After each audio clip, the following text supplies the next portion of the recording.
When the usher at Princeton University's graduation ceremony told me that my assigned seat was right here by the kitchen doors because family seating is full, she had no idea she was relegating the woman who had donated $15 million to build the very auditorium we were standing in, money that came with the understanding that the Walsh family would always have front-row seats at any university function, a promise that was now being broken in the most humiliating way possible. Before we dive into this story, let me know in the comments what the most disrespectful treatment you've ever received at a family event was, and if you've ever been underestimated because of your age, make sure you hit that subscribe button, because what happened next will absolutely shock you. Here's what Princeton University's event coordinator, the snooty usher, and even my own daughter-in-law Rebecca didn't know when they decided that 70-year-old Eleanor Walsh could be shuffled off to sit next to the catering staff while they reserved the prime seats for more important family members. I wasn't just some forgotten grandmother who could be dismissed and ignored. I was Eleanor Catherine Walsh, Princeton class of 1975, former CEO of Walsh Pharmaceuticals, and the woman whose name was literally engraved on the building we were in. The Eleanor Walsh Memorial Auditorium, named in honor of my late mother, and funded entirely by my personal fortune of $15 million. Let me tell you how I went from being treated like an unwelcome burden at my own grandson's graduation to the person holding the power to cancel the entire ceremony with a single phone call to the dean. The humiliation that would change everything happened on what should have been one of the proudest days of my life. Saturday, May 18, 2024, at Princeton University's 277th commencement ceremony.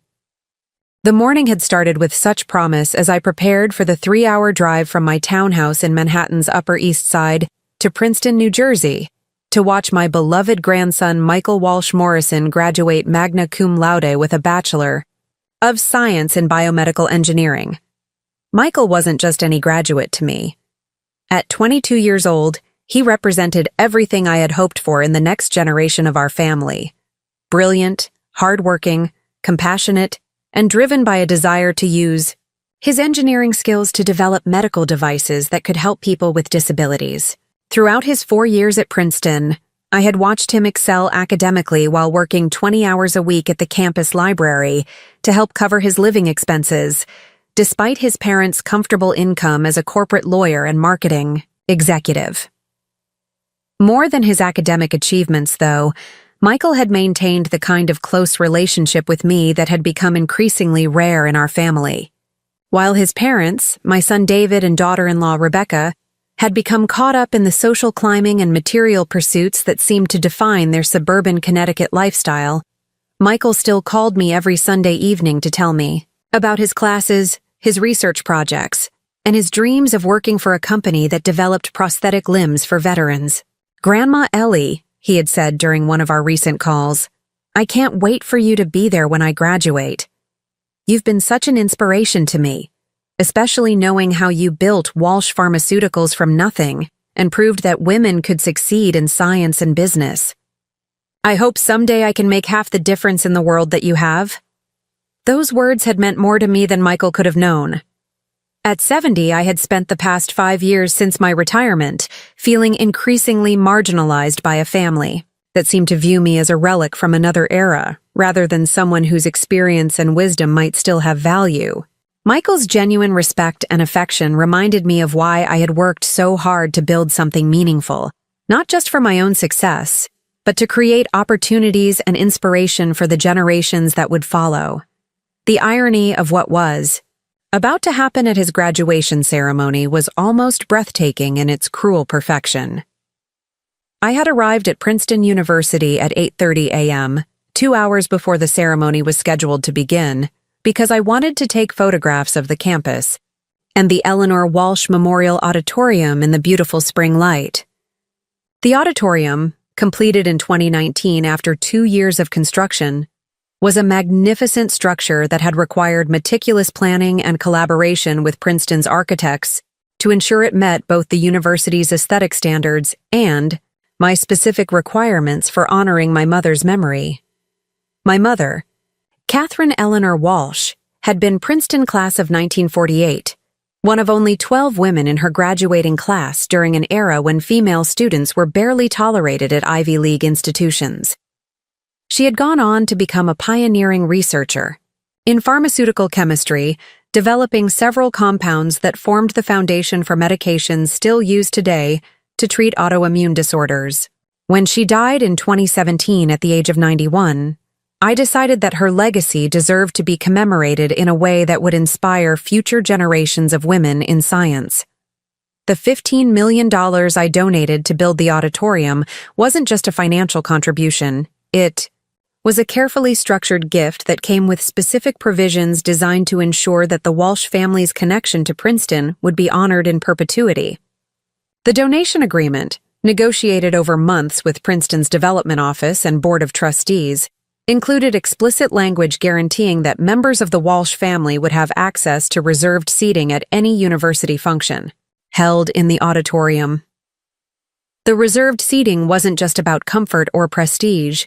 It was about recognition of the sacrificial generosity that had made the beautiful venue possible. The front 2 rows of the auditorium featured custom brass nameplates reading Walsh Family Reserved Seating, and the donation agreement specified that these seats would be available to Walsh family members in perpetuity for any university, function, ceremony, or event held within the Eleanor Walsh Memorial Auditorium. As I walked through the auditorium that morning, admiring the soaring ceiling with its custom-designed acoustic panels and the Italian marble floors that had required 6 months to source and install, I felt a deep sense of pride and satisfaction. This beautiful space would host graduation ceremonies, concerts, lectures, and special events for decades to come, providing a worthy setting for the important moments in thousands of students' lives. The morning had been perfect until Rebecca Morrison arrived. My daughter-in-law Rebecca had always been a complicated presence in our family dynamics. At 45, she was an intelligent, accomplished woman who worked as a senior marketing executive for a luxury fashion brand. But her relationship with me had been strained since the early days of her marriage to my son David 15 years ago.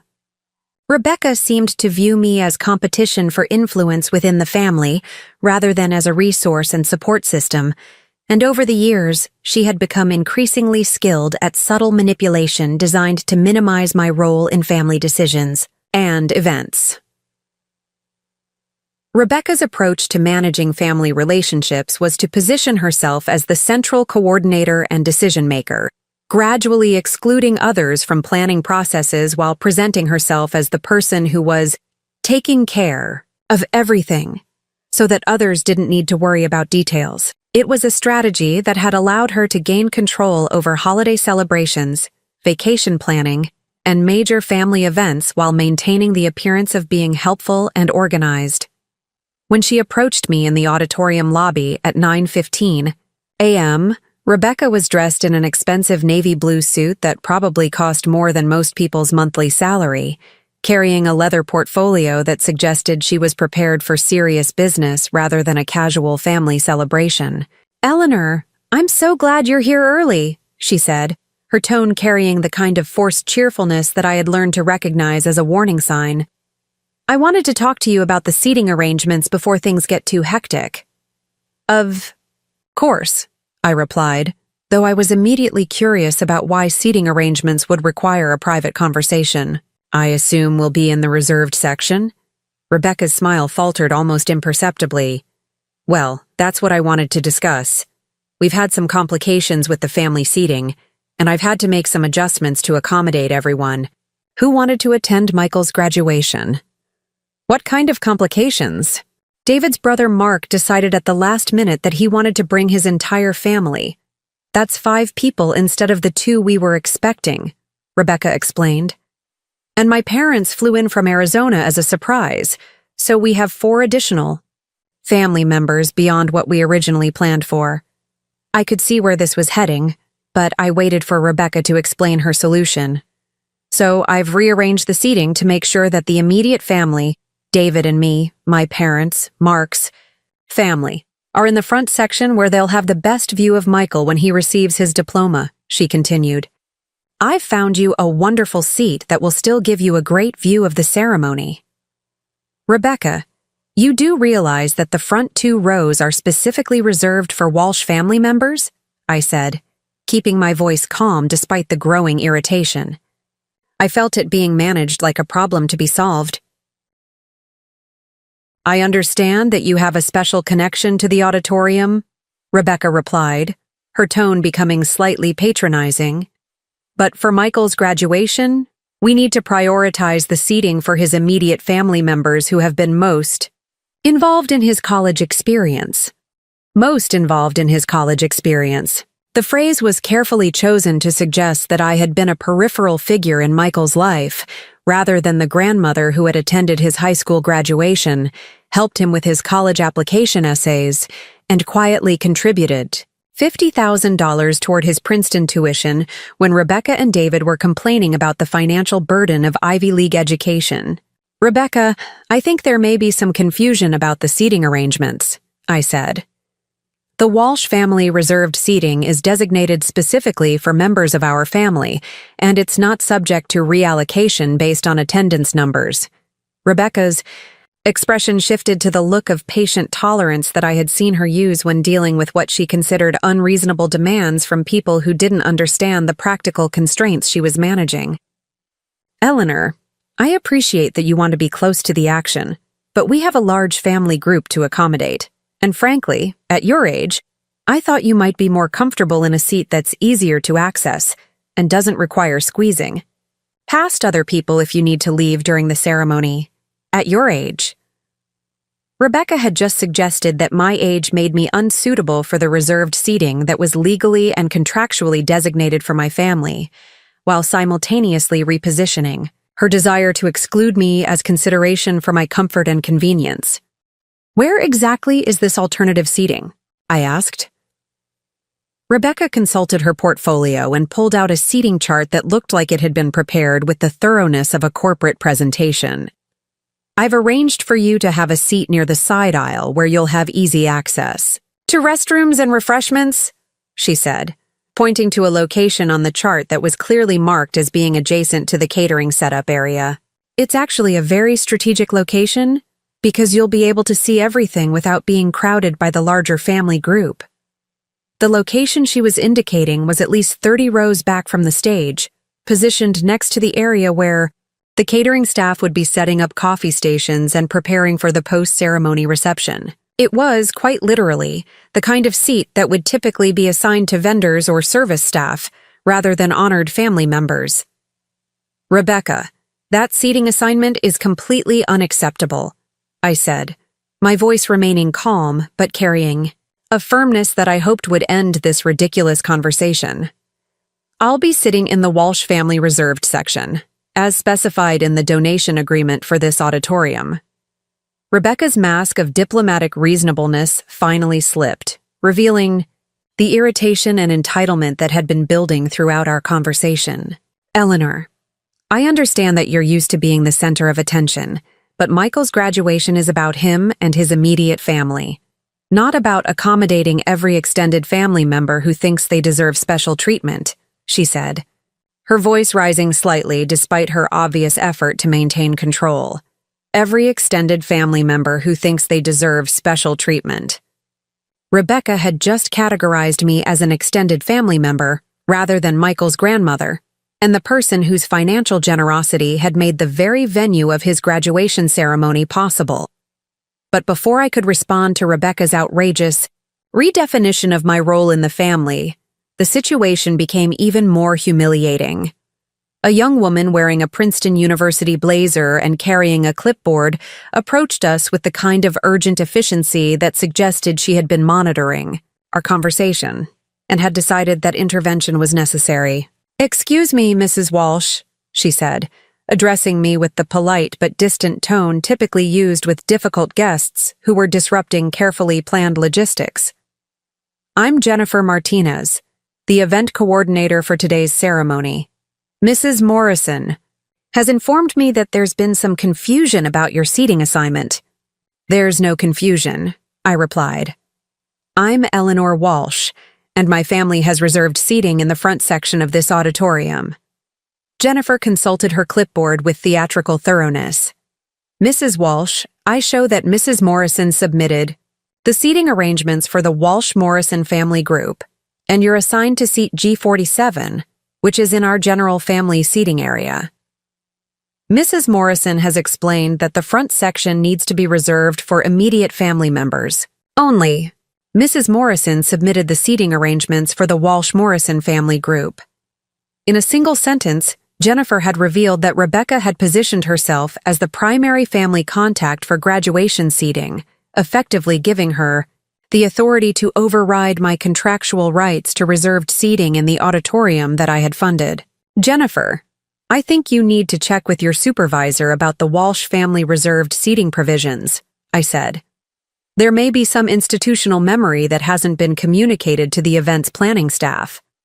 Jennifer's expression shifted to the kind of patient tolerance typically reserved for elderly people who were confused about policies and procedures that younger, more informed staff members understood perfectly.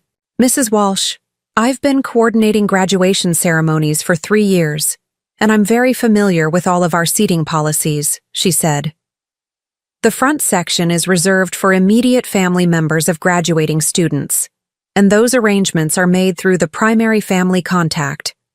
If you have concerns about the seat that Mrs. Morrison has arranged for you, I'd suggest discussing that with her rather than trying to change university policies. Trying to change university policies.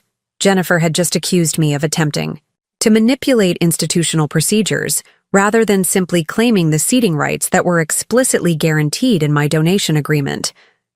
At that moment, I realized that this wasn't just about a seating dispute or Rebecca's control issues.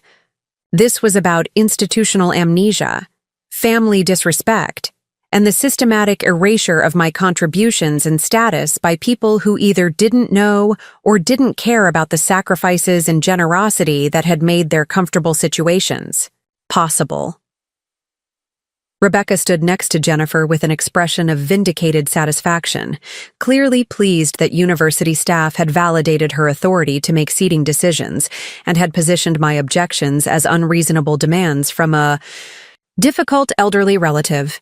Eleanor, I hope you can understand that we're just trying to make sure Michael's graduation runs smoothly for everyone, Rebecca said, her tone now carrying the condescending sympathy typically used with people who needed to be managed rather than respected. Your seat in the general family section will give you a lovely view of the ceremony, and you'll be much more comfortable there than you would be squeezed into the front section with all the immediate family members. All the immediate family members. Rebecca had now explicitly excluded me from the category of immediate family, despite the fact that I was Michael's grandmother and had been actively involved in his life since birth. As I stood there in the lobby of the auditorium that I had built, listening to my daughter-in-law and a university staff member explain why I wasn't entitled to the seating that was contractually guaranteed to my family, I felt something shift inside me that was more powerful than anger or hurt. I felt clarity. These people had made assumptions about my powerlessness based on my age, my family position, and their own ignorance about my actual relationship with Princeton University. They were treating me like a problem to be managed rather than a person to be respected, and they were doing it in the most public and humiliating way possible.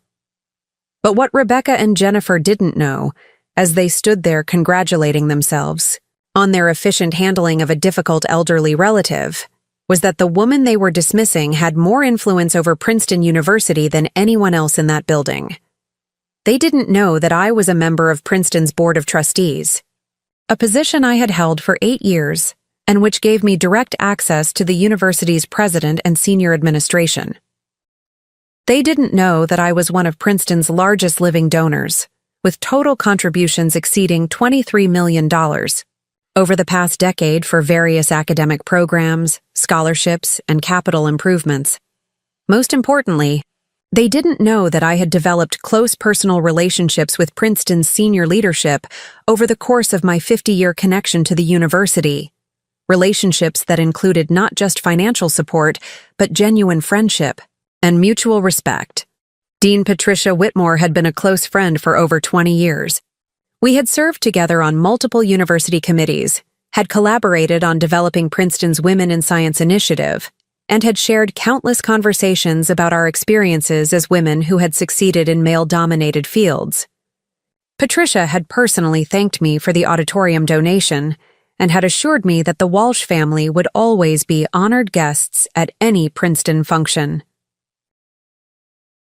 More importantly, Patricia had the authority to stop the graduation ceremony entirely if she determined that university protocols weren't being followed properly, or that major donors were being treated in ways that violated institutional commitments. As I looked at Rebecca's smug expression and Jennifer's patronizing smile, I realized that they were about to learn a very expensive lesson about the difference between apparent powerlessness and actual influence. But first, I wanted to see exactly how far this disrespect would go, because the more evidence I gathered of how I was being treated, the more satisfying the lesson would be when I finally decided to teach it. "Very well," I said calmly. "I'll take the seat you've assigned me." Rebecca looked surprised by my sudden cooperation, but also relieved that the confrontation was ending without further complications. "Wonderful, Eleanor. I think you'll find that your seat actually has some advantages over the front section," she said, her tone now becoming artificially warm as she sensed victory. "You'll have easy access to refreshments, and you won't be disturbed by all the activity in the immediate family area." Jennifer nodded approvingly. "Mrs. Walsh, I'll have one of our ushers show you to your seat when the auditorium opens for general seating. Thank you for being so understanding about the arrangements." As Rebecca and Jennifer walked away, clearly pleased with their efficient resolution of what they saw as a minor logistical problem, I remained standing in the lobby, processing the full scope of what had just happened. My daughter-in-law had unilaterally decided that I didn't deserve the reserved seating that was contractually guaranteed to my family. A university staff member had dismissed my objections as the unreasonable demands of a confused elderly person, and both of them had done this while standing in the building that existed solely because of my financial generosity. But perhaps most significantly, they had revealed their true opinions about my place in the family and my value as a person. To Rebecca, I was an extended family member whose presence was tolerated, but whose comfort and dignity were expendable when they conflicted with her preferences. To Jennifer, I was just another elderly relative who needed to be managed and placated rather than respected and accommodated. As the auditorium began filling with families arriving for the graduation ceremony, I watched Rebecca greet the various family members she had prioritized over me. David's brother Mark and his wife and 3 children were shown to prime seats in the front row, despite the fact that Mark had barely spoken to Michael in the past 2 years and had missed most of his important milestones. Rebecca's parents, who had met Michael exactly 3 times in his life, were seated in the second row with perfect views of the stage. Meanwhile, I was directed to seat G47, a folding chair positioned next to the catering station where staff members were setting up coffee urns and arranging pastries for the post-ceremony reception. The location was not just physically uncomfortable, it was symbolically devastating, positioning me alongside the service staff rather than with the honored family members. As I sat in my assigned seat, watching my own family enjoy the premium seating in the auditorium I had built, while university staff treated me like a problem that had been solved, I pulled out my phone and scrolled to a contact that I hadn't used in several months, but that would change everything about this graduation ceremony. The contact was simply labeled Patricia Dean, but it represented one of the most powerful relationships in my life, and certainly the most relevant to my current situation. "Dean Patricia." Whitmore answered on the second ring. "Eleanor, what a wonderful surprise," Patricia said, her voice carrying genuine warmth and pleasure. "Please tell me you're calling from Princeton. I heard through the grapevine that your grandson is graduating today." "I am calling from Princeton, Patricia, and I'm sitting in the Eleanor Walsh Memorial Auditorium," I said. "But I'm afraid I'm calling about a rather serious problem with how the university is handling donor relations and contractual commitments." The tone of Patricia's voice shifted immediately from social warmth to professional concern. Eleanor, what's happened? Is there a problem with the auditorium or the ceremony logistics? Patricia, I'm currently seated in folding chair G47, next to the catering station, because your event staff has decided that the Walsh family reserved seating can be overridden by family members who want to make alternative arrangements, I explained. Despite the explicit provisions in our donation agreement guaranteeing reserved seating for Walsh family members, I've been told that those commitments are subject to reallocation based on attendance numbers and family preferences. There was a long pause on the other end of the line. Eleanor, that's absolutely unacceptable. The reserved seating provisions in your donation agreement are legally binding commitments that cannot be overridden by event coordinators or family members. Who authorized this seating change? According to your event coordinator, my daughter-in-law submitted alternative seating arrangements that exclude me from the reserved section, I said. When I objected, I was told that university policy prioritizes immediate family members over extended family members and that my contractual seating rights could be disregarded. Another pause. Longer this time. Eleanor, I need you to know that whoever told you that was completely wrong about university policy and completely ignorant of your donation agreement. The reserved seating in the Walsh Auditorium is your seating. Period. No family member and no event staff have the authority to override those provisions. Patricia, I appreciate your concern, but the damage has already been done, I said. I'm sitting next to the coffee station while people who contributed nothing to this university occupy the seats that were reserved for my family. More importantly, your staff treated me like a difficult elderly person who was making unreasonable demands rather than like a major donor whose contractual rights were being violated. Eleanor, I am absolutely appalled by what you're describing, Patricia said, her voice now carrying the kind of controlled fury that suggested serious consequences were coming for someone. This is not just a violation of your donation agreement. It's a complete failure of institutional respect and donor relations. I'm going to fix this immediately. How do you propose to do that, Patricia? The ceremony begins in 30 minutes, and the entire family is already seated according to my daughter-in-law's preferences. Eleanor, I'm the Dean of Students, and I have the authority to halt any university ceremony if I determine that institutional protocols are being violated or that the university is failing to meet its commitments to major donors, Patricia said. I can stop this graduation ceremony right now and reorganize the seating to comply with your donation agreement. Stop the graduation ceremony. Patricia was offering to cancel Michael's graduation and the graduation of 200 other students unless the university honored its commitments to me. The offer was both satisfying and terrifying. On one hand, it would certainly teach Rebecca and Jennifer a lesson about the consequences of disrespecting major donors and violating contractual commitments. On the other hand, it would turn Michael's graduation into a public spectacle and potentially damage his memories of what should be one of the most important days of his life. Patricia, I don't want to ruin Michael's graduation, I said. But I also can't let this kind of treatment stand without consequences. Eleanor? You're not the one who would be ruining anything, Patricia replied firmly. The people who violated your donation agreement and treated you disrespectfully are the ones who created this situation. I'm simply offering to enforce the contractual commitments that the university made to you. As I sat there in my folding chair next to the coffee station, watching my family enjoy the seats that should have been mine while 2,400 people filled the auditorium I had built, I realized that this moment was about much more than seating arrangements or family dynamics. This was about respect, recognition, and the fundamental question of whether people who had sacrificed and contributed to make beautiful things possible would be honored for their generosity or dismissed as inconvenient when their presence conflicted with other people's preferences. The relic they thought they could shuffle off to sit with the catering staff was about to remind everyone exactly what happened when you mistake generosity for weakness and confuse age with powerlessness.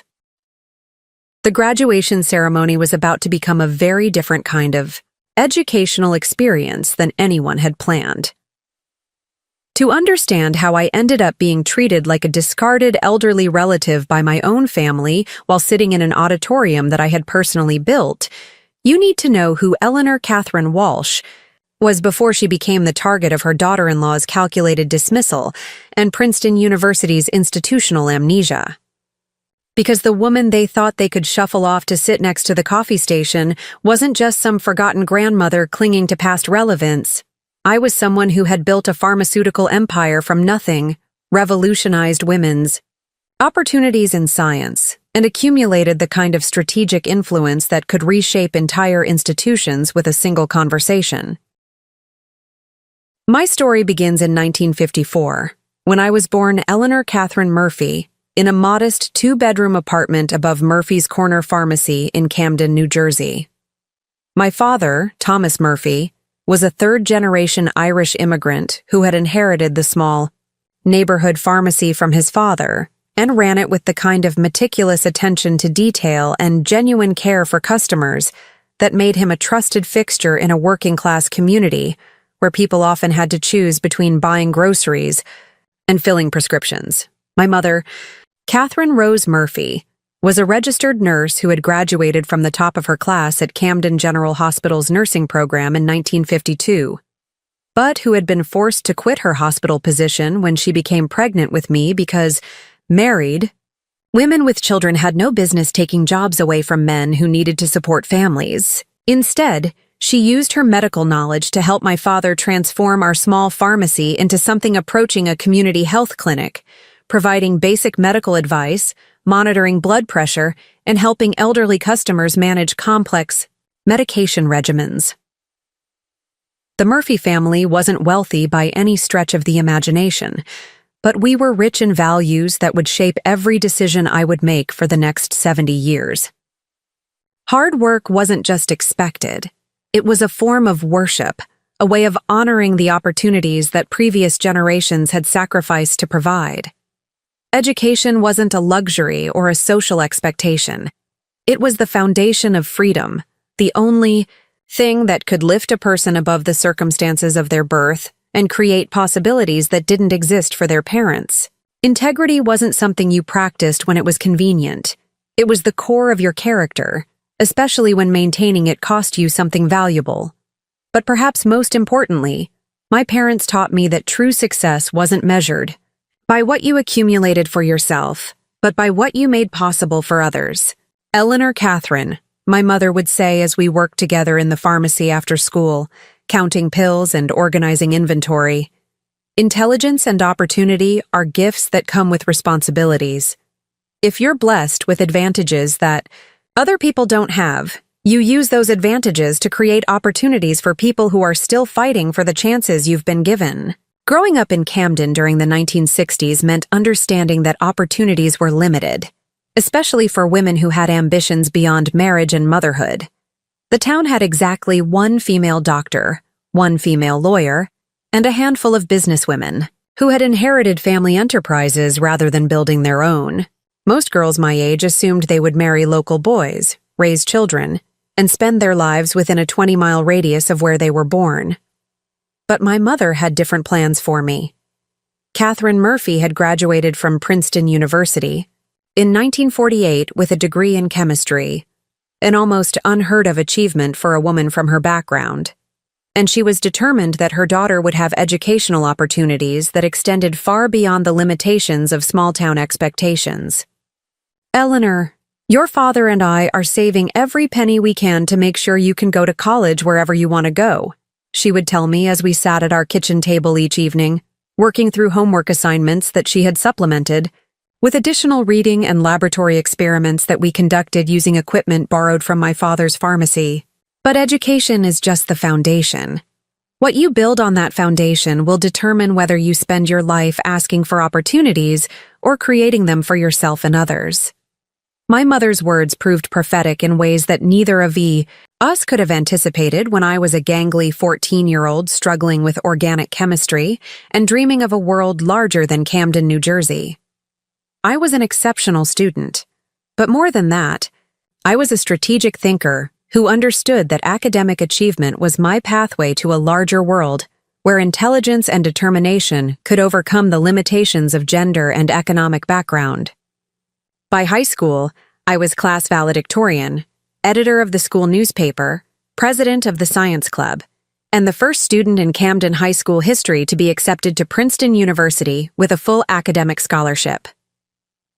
The day I received my acceptance letter in the spring of 1972, my father closed the pharmacy early and my mother cried tears of joy and pride that I can still remember 52 years later.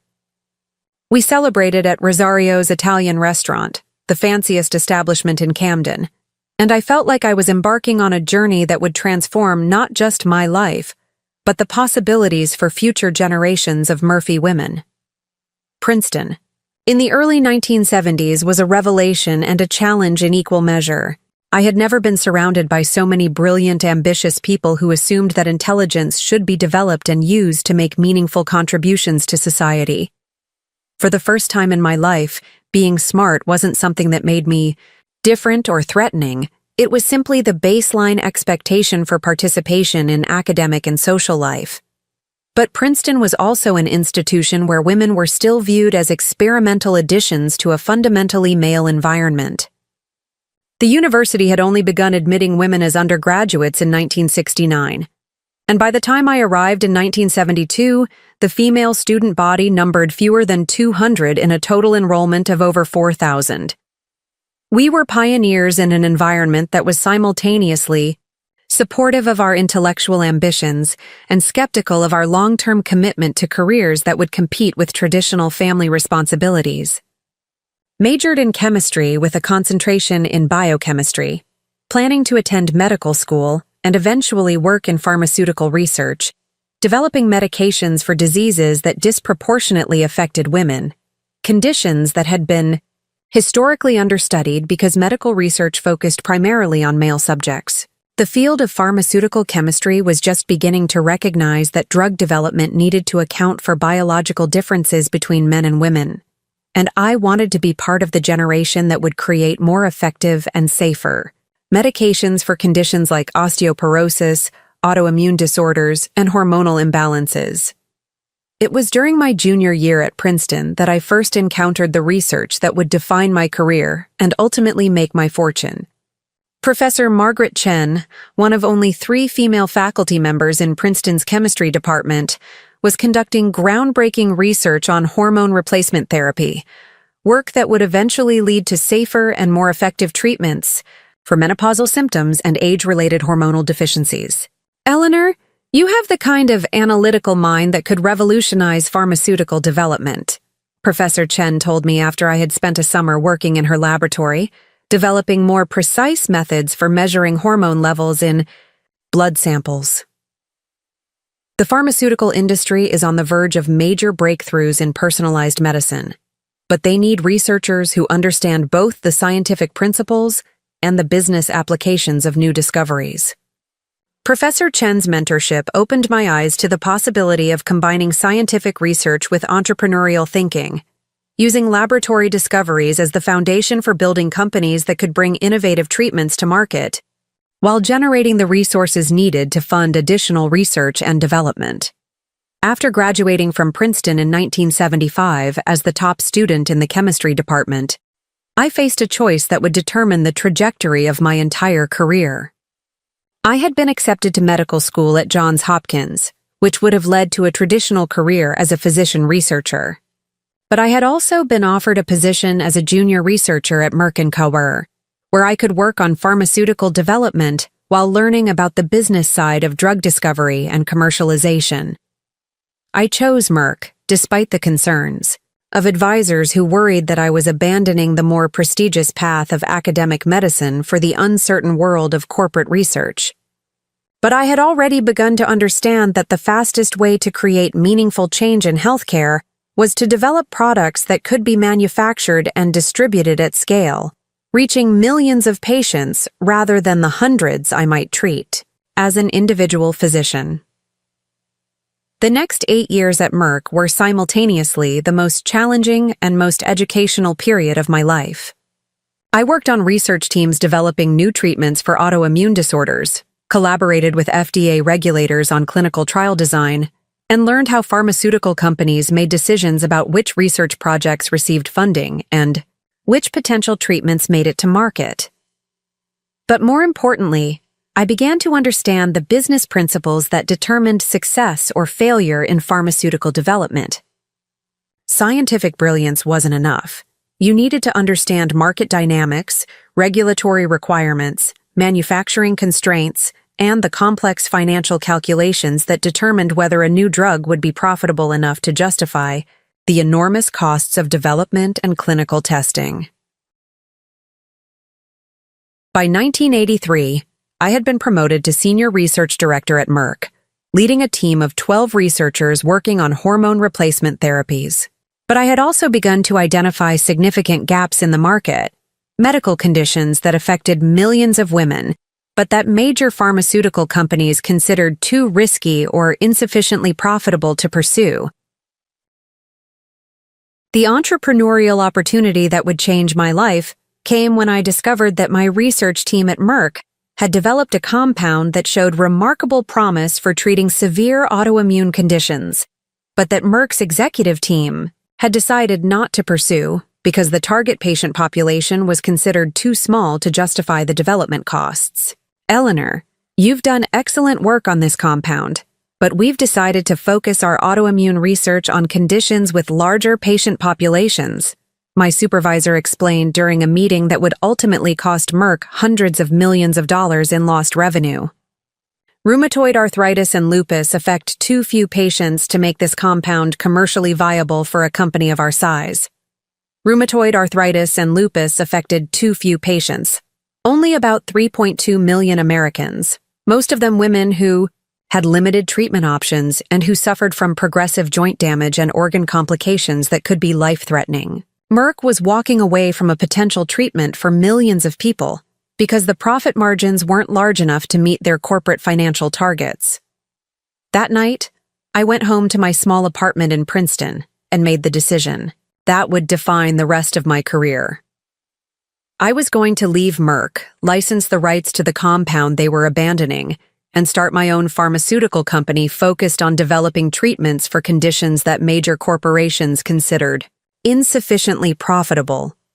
It was the most terrifying and exhilarating decision I had ever made.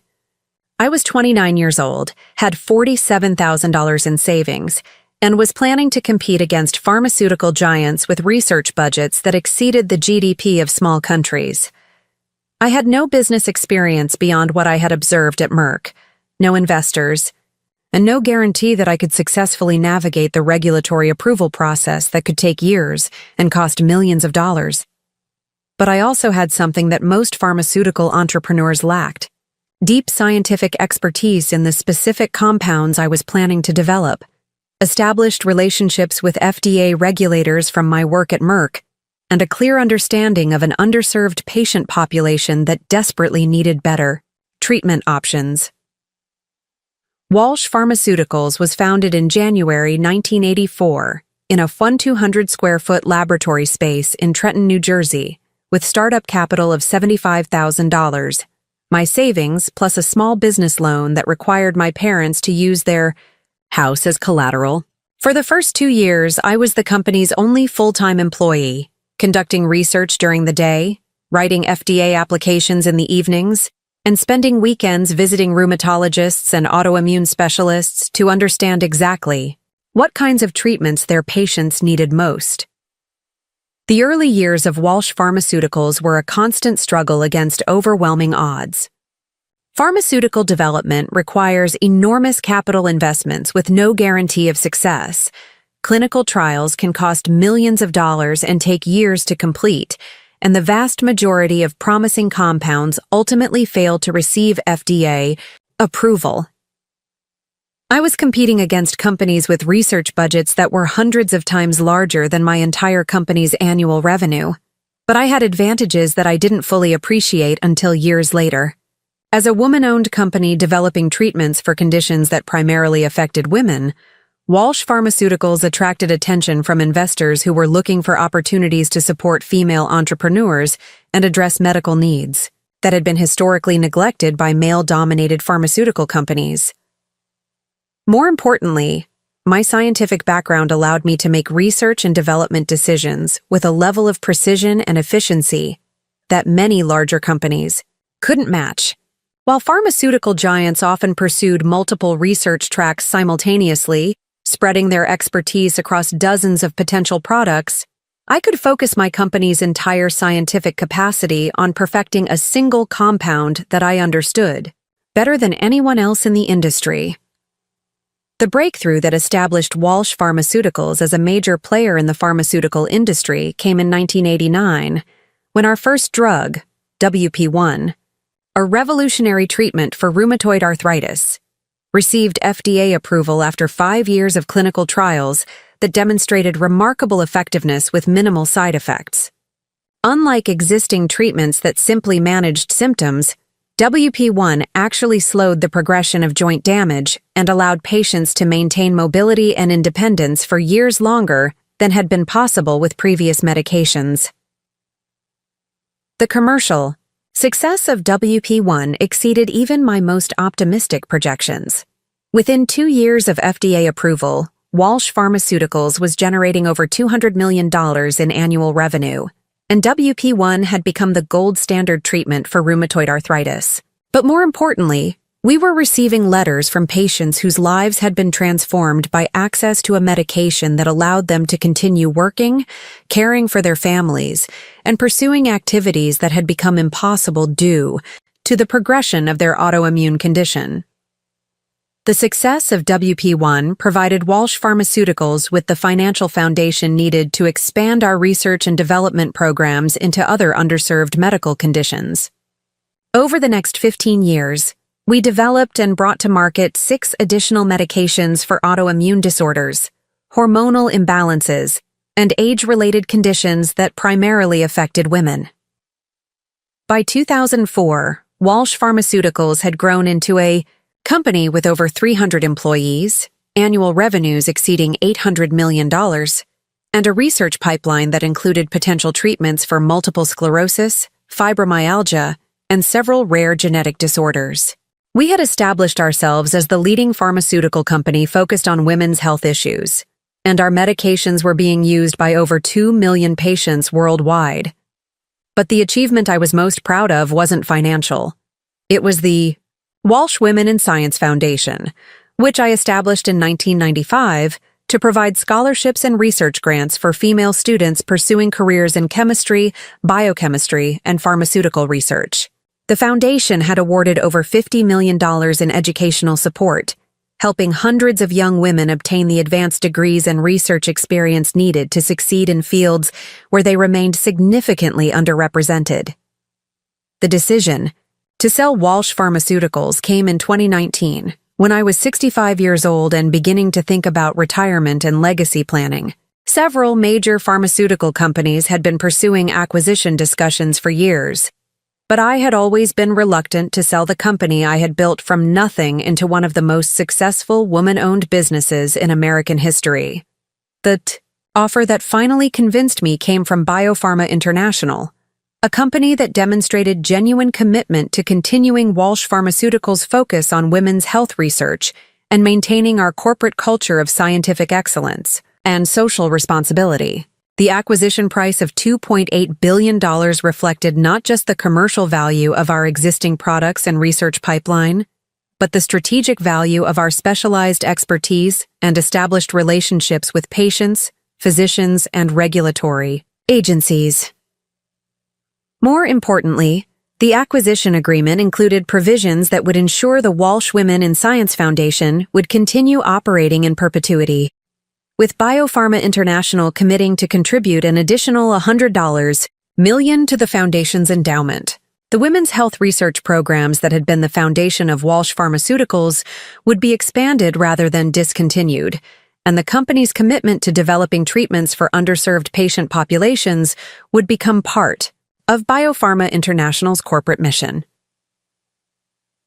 The $2.8 billion sale of Walsh Pharmaceuticals represented the culmination of 35 years of work that had begun with a $75,000 investment and a single experimental compound that Merck had considered commercially unviable. But more than financial success, the sale validated my belief that it was possible to build a profitable business while making meaningful contributions to solving problems that affected millions of people who had been overlooked by larger, more established companies. After the sale, I retained approximately $2.1 billion after taxes and transaction costs, wealth that provided not just financial security, but the resources needed to support causes and institutions that had been important to my success and that could create opportunities for future generations of women in science and business. My relationship with Princeton University had begun as an undergraduate in the 1970s, but it had evolved over the decades into something approaching a partnership in advancing women's opportunities in science and technology. Between 1995 and 2019, I had contributed over $23 million to Princeton for scholarships, research programs, facility improvements, and endowed professorships focused on chemistry, biochemistry, and women's studies. The most significant of these contributions was the $15 million donation in 2019 to build the Eleanor Walsh Memorial Auditorium, named in honor of my mother and designed to serve as a venue for graduation ceremonies, academic, conferences, and cultural events that would inspire future generations of Princeton students. But the auditorium wasn't just a memorial. It was a statement about the importance of recognizing and honoring the contributions of women who had blazed trails in fields where female participation had been limited or discouraged. My service on Princeton's Board of Trustees, which began in 2016, reflected my commitment to ensuring that the university would continue expanding opportunities for women and students from non-traditional backgrounds. As one of only 4 female trustees, and the only trustee who had built and sold a major company, I brought perspectives and experiences that were often missing from discussions about university priorities and strategic planning. But perhaps most importantly, my relationship with Princeton represented my understanding that individual success created obligations to support institutions and programs that could provide opportunities for people who were still fighting for the chances that I had been fortunate enough to receive. Education had been the foundation of my ability to build Walsh Pharmaceuticals and accumulate the resources needed to support causes I cared about. Ensuring that future generations had access to excellent educational opportunities was both a practical investment in society's future and a moral obligation to honor the sacrifices that had made my success possible. The woman who was sitting in folding chair G47 next to the coffee station at her grandson's graduation ceremony wasn't just someone who had been successful in business. I was someone who had spent 50 years building relationships, accumulating influence, and developing the kind of strategic thinking that comes with decades of competing against larger, more established competitors and winning.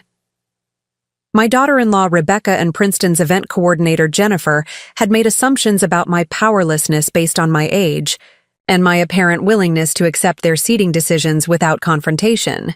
They saw an elderly woman who could be managed and dismissed rather than a former CEO who had built a pharmaceutical empire by identifying opportunities that others had overlooked and developing strategies that could outmaneuver much larger competitors.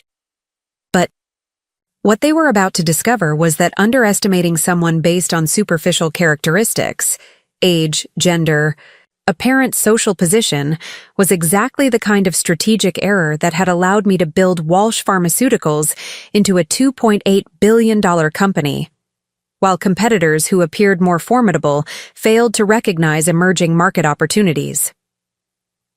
The phone call I was about to make to Dean Patricia Whitmore would demonstrate that the woman they thought they could shuffle off to sit with the catering staff had spent decades developing relationships and accumulating influence that could reshape entire institutions with a single conversation. Rebecca, Morrison was about to learn that dismissing someone without understanding their actual capabilities and connections was the most expensive mistake she could possibly make. And Princeton University was about to be reminded that institutional amnesia about major donors and their contractual rights could have consequences that extended far beyond uncomfortable conversations about seating arrangements. The relic they thought they could ignore was about to provide a very public education about respect, recognition, and the difference between apparent powerlessness and actual influence. To understand how I ended up trusting my family enough to allow them to coordinate my grandson's graduation arrangements, ultimately enabling the humiliation I experienced that May morning, you need to know how my relationship with my son David and his wife Rebecca had evolved over the 15 years since their marriage, and how the profound grief and isolation following my husband's death had created vulnerabilities that I didn't recognize until it was too late, because the woman who had spent 35 years outmaneuvering pharmaceutical giants had somehow allowed herself to become susceptible to manipulation by people who were supposed to love and protect her. My son David Christopher Walsh had been the center of my world from the moment he was born on September 15, 1982. After 8 years of fertility struggles that had tested every aspect of my marriage to my beloved husband, Dr. James Morrison Walsh.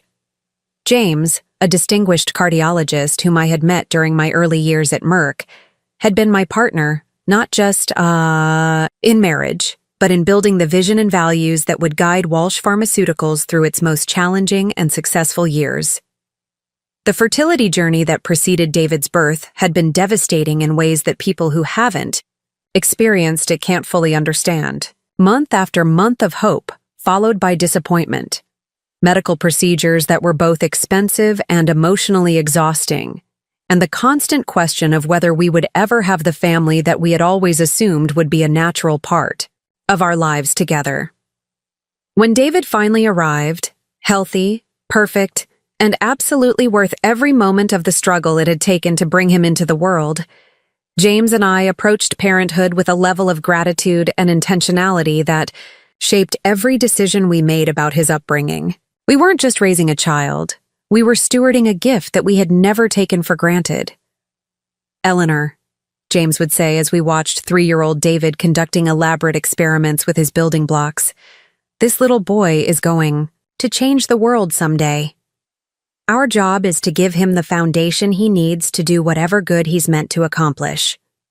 David grew up surrounded by conversations about science, business ethics, social responsibility, and the importance of using whatever privileges and opportunities you were given to make life better for people who had fewer advantages. James and I were building Walsh Pharmaceuticals during David's childhood, and our dinner table conversations often revolved around the challenges and rewards of developing medications that could help people while building a sustainable business that could continue funding research and development. But more than professional success, James and I prioritized raising David with a sense of empathy, humility, and service that would guide his decisions throughout his life. We wanted him to understand that financial success was meaningful only if it was used to create opportunities for others, and that true happiness came from contributing to something larger than your own comfort and advancement. David absorbed these lessons naturally, growing into a thoughtful, compassionate young man who excelled academically and socially while maintaining the kind of genuine concern for others that made him genuinely liked by his peers and respected by his teachers. He was student body president in high school, captain of the debate team, and valedictorian of his graduating class. But he was also the kind of young man who spent his summers volunteering at homeless shelters and tutoring younger students who were struggling academically. When David was accepted to Harvard Law School after graduating summa cum laude from Princeton in 2004, James and I felt the same pride that my parents had experienced when I was accepted to Princeton 30 years earlier. We were watching our son prepare to build on the foundation we had provided while developing his own vision for how to use his talents and opportunities to make meaningful contributions to society. David's law school years were marked by the same combination of academic excellence and social commitment that had characterized his undergraduate education. He served as editor of the Harvard Law Review, graduated in the top 5% of his class, and was recruited by several prestigious corporate law firms that offered starting salaries exceeding $300,000 per year. But David surprised everyone, including James and me, when he turned down the lucrative corporate positions to accept a job with the Environmental Defense Fund, where he could use his legal training to work on environmental protection cases that would affect public health and safety for generations to come. Mom, Dad, I know you've invested a lot in my education, and I know I could make more money at a corporate firm, David explained during a family dinner in the spring of 2007. But I've watched you build Walsh Pharmaceuticals by focusing on treatments that other companies ignored because they weren't profitable enough. I want to use my legal training to protect environmental resources that might not be economically valuable, but that are essential for public health. James and I couldn't have been prouder. David had absorbed the values we had tried to instill and was applying them to his own career choices, even when those choices involved financial sacrifice and professional uncertainty. It was during his second year at the Environmental Defense Fund that David met Rebecca Martinez, a 29-year-old marketing executive at a boutique consulting firm that specialized in sustainability campaigns for Fortune 500 companies. Rebecca was intelligent, accomplished, and apparently shared David's commitment to environmental protection and social responsibility. When David brought Rebecca home to meet us during Thanksgiving 2008, James and I were immediately impressed by her professionalism, her knowledge of environmental issues, and her apparent genuine affection for our son. Rebecca asked thoughtful questions about Walsh Pharmaceuticals, expressed interest in the challenges of bringing new medications to market, and seemed to understand and appreciate the values that were important to our family. Dr. and Mrs. Walsh, she said as I served coffee after Thanksgiving dinner, David has told me so much about how you've built your company by focusing on treatments for conditions that other pharmaceutical companies overlooked. That's such an inspiring example of how business success and social responsibility can work together. She seemed to understand that financial success was meaningful only when it was used to create opportunities for others, and she appeared to support David's decision to pursue public interest law rather than maximizing his income potential. Throughout the weekend, I watched Rebecca encourage David to talk about his environmental law cases, offer thoughtful feedback on his legal strategies, and express enthusiasm for his plans to specialize in cases involving pharmaceutical companies and environmental health. James and I were genuinely pleased by Rebecca's intelligence and apparent compatibility with David's values and ambitions. More importantly, David was clearly happier and more confident when Rebecca was around, speaking more enthusiastically about his work and his plans for the future. When David called 6 months later to tell us that he and Rebecca were engaged, James and I were delighted for them. They seemed like a couple who shared fundamental values about using their professional skills to make positive contributions to society, who supported each other's career ambitions, and who were building a relationship based on mutual respect and genuine affection. The wedding, held in Princeton in June 2009, was a beautiful celebration that brought together David's law school friends, Rebecca's marketing colleagues, and our extended network of scientific and business associates. Rebecca looked radiant in her wedding dress. David was clearly ecstatic, and the ceremony reflected their shared commitment to building a life together based on love, integrity, and service to causes larger than themselves. James and I contributed $100,000 toward the wedding expenses, and we also established a $250,000 trust fund as a wedding gift to help David and Rebecca build financial security while pursuing careers in public interest law and environmental consulting, fields that were personally fulfilling but not necessarily financially lucrative.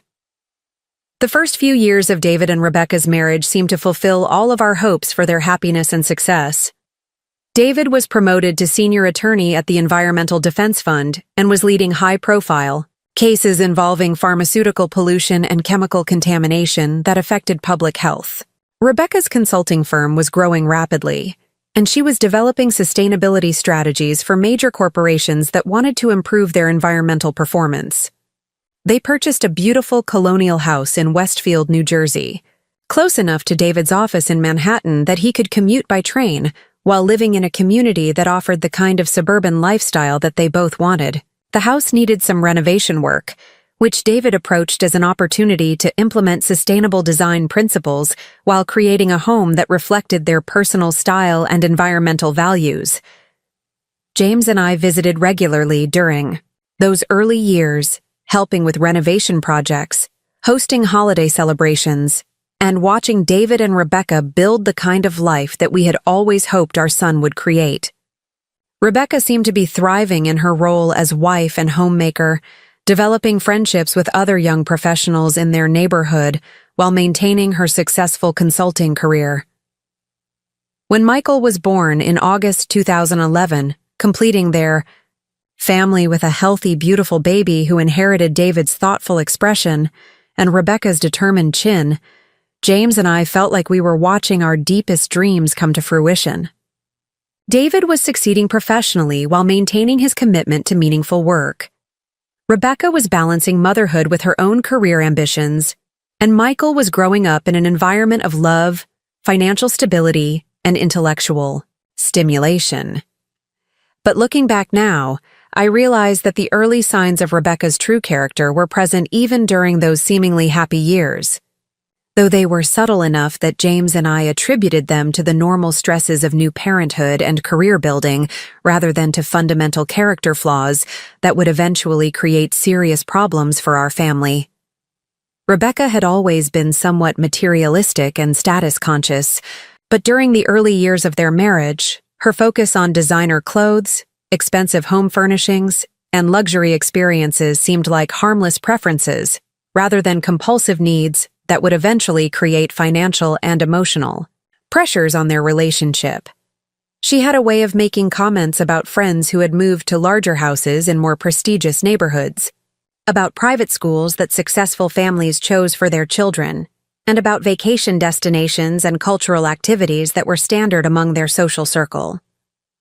The language was always careful and reasonable, framed in terms of providing opportunities for Michael rather than satisfying Rebecca's personal ambitions. James, Eleanor. I remember her saying during one of our visits when Michael was about 2 years old, "We've been thinking about Michael's educational future, and we want to make sure he has access to the best possible opportunities.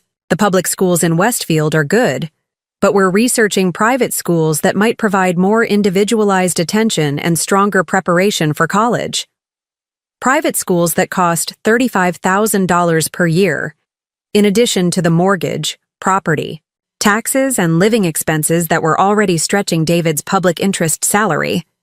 But Rebecca framed the discussion in terms of Michael's opportunities rather than social status, making it difficult to object without appearing to oppose what was best for our grandson.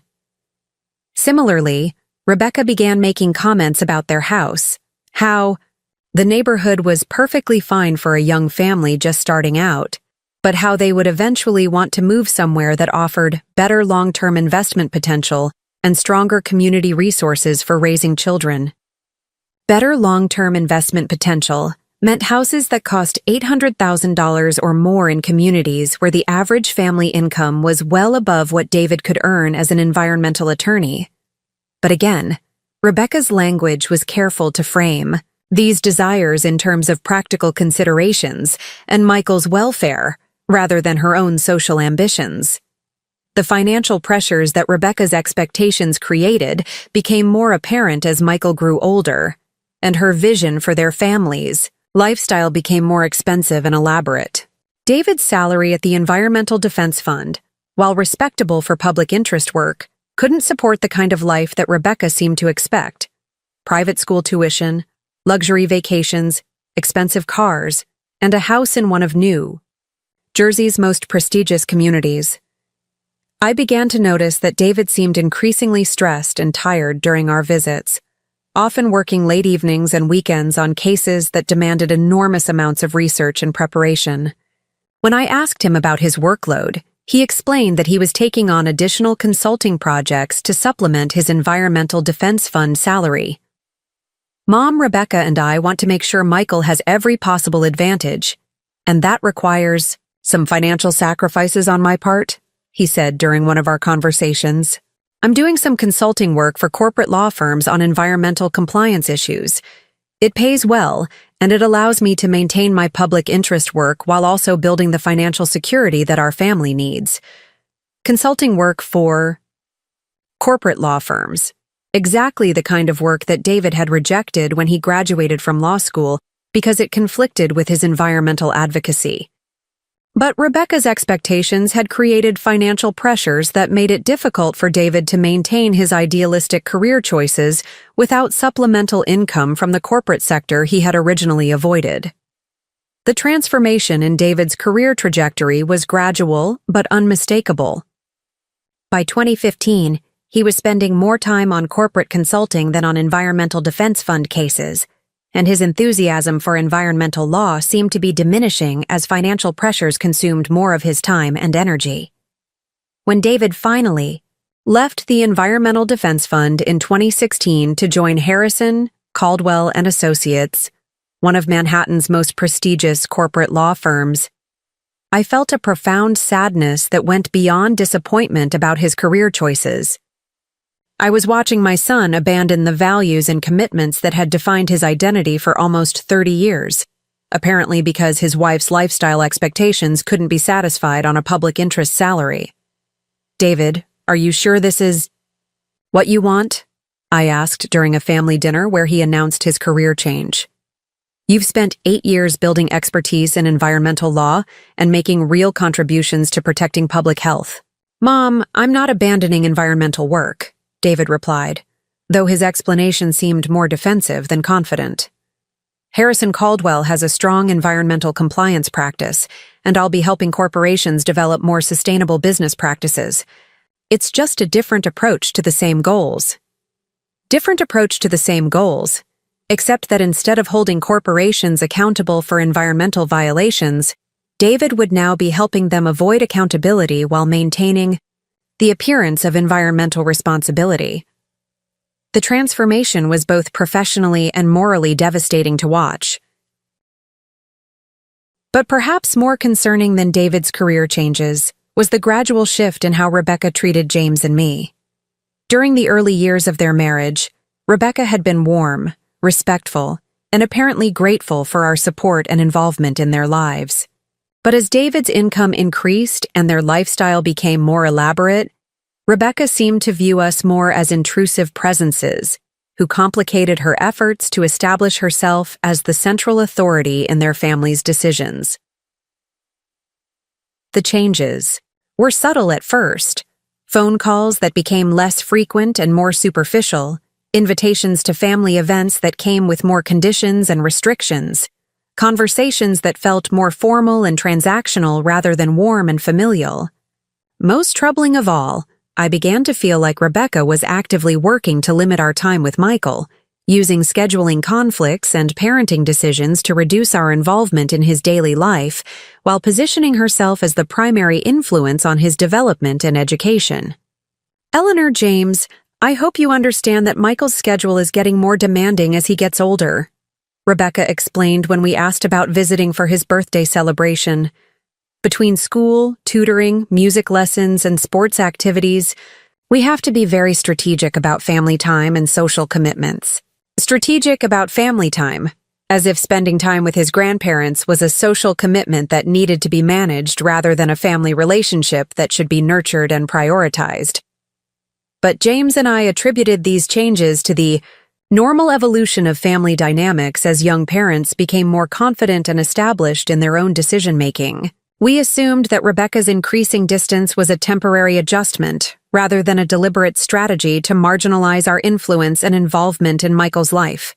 The event that would fundamentally alter our family dynamics and create the vulnerability that would eventually be exploited happened on November 12, 2021, when James suffered a massive heart attack while attending a medical conference in Chicago. Despite being one of the most respected cardiologists in the country, and receiving immediate treatment from colleagues who understood exactly what was happening, James died 3 hours later at Northwestern Memorial Hospital. Losing James after 39 years of marriage was devastating in ways that I couldn't have anticipated, even though I had watched friends and colleagues experience similar losses.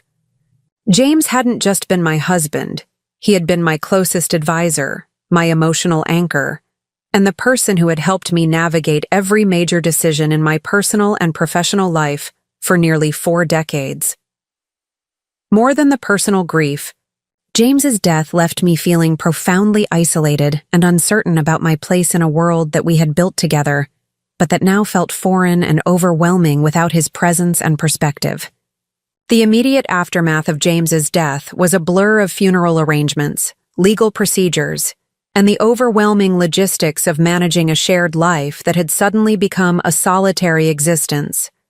David and Rebecca were supportive during those first few weeks, helping with funeral planning, coordinating with family and friends, and ensuring that I wasn't alone during the most difficult period of my life. But within a few months of James's funeral, I began to notice changes in how David and Rebecca interacted with me that seemed to reflect a fundamental shift in how they viewed my role in their lives and Michael's upbringing. The warm, supportive interactions during James's illness and funeral were gradually replaced by interactions that felt more distant, more managed, and more conditional. Phone calls became less frequent and more superficial. Invitations to family gatherings became less common and often came with scheduling restrictions that made it difficult for me to participate fully. Most concerning of all, I began to feel like Rebecca was systematically working to reduce my involvement in Michael's life, using my grief and adjustment difficulties as justification for limiting contact between us. Eleanor, I know this is a difficult time for you, and we want to make sure that Michael's routine isn't disrupted while you're processing your loss, Rebecca explained when I asked about maintaining our regular Sunday dinners together. Maybe we could try to get together once a month instead of weekly, just until you're feeling more like yourself again. Processing your loss, as if my grief over losing the love of my life was a temporary inconvenience that needed to be managed rather than a fundamental change that required ongoing support and accommodation from family members. But I was too overwhelmed by my own emotional and practical challenges to recognize that Rebecca was exploiting my vulnerability to achieve something she had probably wanted for years: reduced involvement from James and me in their family's decisions and Michael's upbringing. What I didn't understand was that James's death had fundamentally altered the power dynamics in our family, removing the person who had always served as a buffer between Rebecca's more manipulative tendencies and my increasingly vulnerable position as an elderly widow. The woman who had spent 35 years building and running a pharmaceutical empire, who had outmaneuvered competitors with resources that were orders of magnitude larger than mine, who had successfully navigated regulatory challenges and market pressures that destroyed other companies, had somehow become susceptible to manipulation by a daughter-in-law who understood exactly how to exploit grief and isolation for her own benefit. James had always been better at recognizing and managing Rebecca's more problematic behaviors. He had a way of deflecting her subtle criticisms and manipulative comments, redirecting conversations before they became confrontational, and maintaining family harmony without enabling harmful dynamics.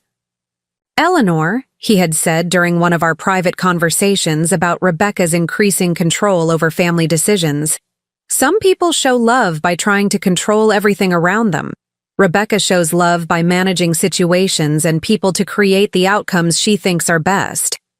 We just have to be patient and consistent while making sure she doesn't cross lines that damage our relationship with David and Michael. But without James's diplomatic skills and emotional intelligence, I found myself increasingly isolated and uncertain about how to maintain meaningful relationships with David and Michael while navigating Rebecca's subtle but persistent efforts to marginalize my influence and involvement. The grief and loneliness that followed James's death had created exactly the kind of vulnerability that Rebecca needed to begin implementing changes that would have been impossible while James was alive to advocate for my interests and maintain family balance. By the time Michael's graduation ceremony approached in May 2024, I had spent over 2 years gradually accepting reduced involvement in family decisions and events, assuming that the changes were temporary adjustments to my grief rather than permanent alterations to my role in David and Michael's lives. I had unknowingly allowed Rebecca to position herself as the primary coordinator and decision-maker for family events, gradually ceding authority that I should have maintained, while convincing myself that her increased control was helpful rather than harmful to family relationships.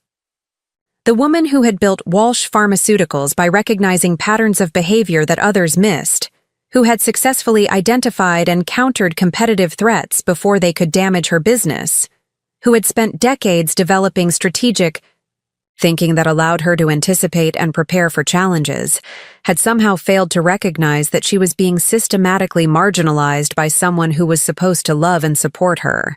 The graduation ceremony seating debacle wasn't an isolated incident or a simple misunderstanding. It was the culmination of over 2 years of systematic manipulation designed to reduce my status within the family while positioning Rebecca as the central authority over decisions that should have involved input from everyone who loved and cared about Michael. But Rebecca had made one crucial miscalculation in her carefully orchestrated campaign to marginalize me. She had assumed that grief and age had permanently diminished my capabilities and influence, never suspecting that the woman she was manipulating retained the strategic thinking and institutional relationships that had made Walsh Pharmaceuticals successful. The vulnerability that Rebecca thought she could exploit indefinitely was about to collide with the reality of exactly who she had been underestimating for the past 2.5 years. What Rebecca didn't realize as she systematically worked to marginalize me from Michael's life was that my response to grief and isolation hadn't been withdrawal or surrender. It had been an increasingly generous investment in my grandson's future that would ultimately total over $400,000 in direct contributions to his education, living expenses, and opportunities that his parents either couldn't or wouldn't provide. The woman Rebecca thought she had successfully sidelined had actually become Michael's secret benefactor, quietly ensuring that her grandson would have every possible advantage while his parents remained oblivious to the scope of my financial support and emotional investment. The pattern of my increased involvement in Michael's life, and Rebecca's escalating efforts to limit and control that involvement, began during the summer of 2022, about 8 months after James's death, when Michael was preparing to start his junior year at Princeton. What should have been a celebration of his academic achievements and a planning period for his final years of college instead became a series of increasingly tense family discussions about money, expectations, and who had the authority to make decisions about Michael's education and future. The financial pressures that had driven David away from environmental law and into corporate practice had not disappeared when he joined Harrison, Caldwell, and Associates. If anything, Rebecca's lifestyle expectations had expanded to match David's increased income, creating a situation where their family expenses consistently consumed almost everything he earned, leaving little capacity for the kind of major educational investments that Michael's Princeton experience required. Princeton University's total cost of attendance in 2022, including tuition, room and board, books, and personal expenses, exceeded $80,000 per year. While David's corporate law salary was substantial, the combination of their mortgage payments, private school tuition for Michael's younger sister Emma, Rebecca's shopping and entertainment expenses, and their elaborate vacation and social commitments meant that even $80,000 per year represented a significant financial strain. The conversation that revealed the extent of their financial pressures and created the opportunity for my increased involvement in Michael's education happened during a family dinner at their house in Westfield in June 2022, when Michael was home for summer break and excited to tell us about his plans for his remaining years at Princeton.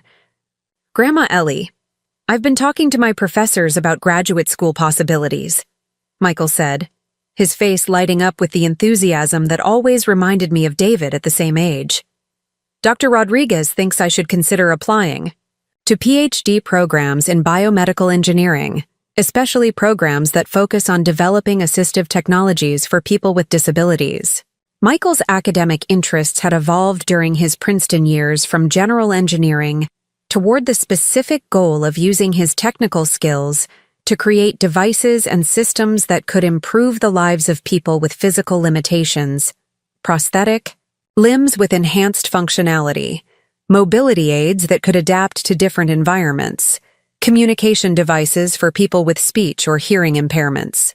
That sounds wonderful, Michael, I said, genuinely excited about his passion for work that would make meaningful contributions to people's lives. What kind of preparation do you need to do to be competitive for those PhD programs? Well, that's where things get complicated, Michael replied, his enthusiasm tempered by obvious concern about practical constraints. The best preparation would be to do independent research during my senior year, maybe even extend my undergraduate program by a semester to complete a really substantial research project. But that would mean additional tuition costs and living expenses that might not be financially realistic. I glanced at David and Rebecca, expecting them to reassure Michael that they would find ways to support whatever educational path would best prepare him for graduate school and his chosen career. Instead, I saw expressions that suggested this conversation had already happened privately and that the conclusion had not been encouraging. Michael, you know your father and I want to support your educational goals, Rebecca said, her tone carrying the kind of careful reasonableness that I had learned to recognize as a warning sign. But we also have to be realistic about our families' financial resources and make sure we're making responsible decisions about educational investments. Responsible decisions about educational investments.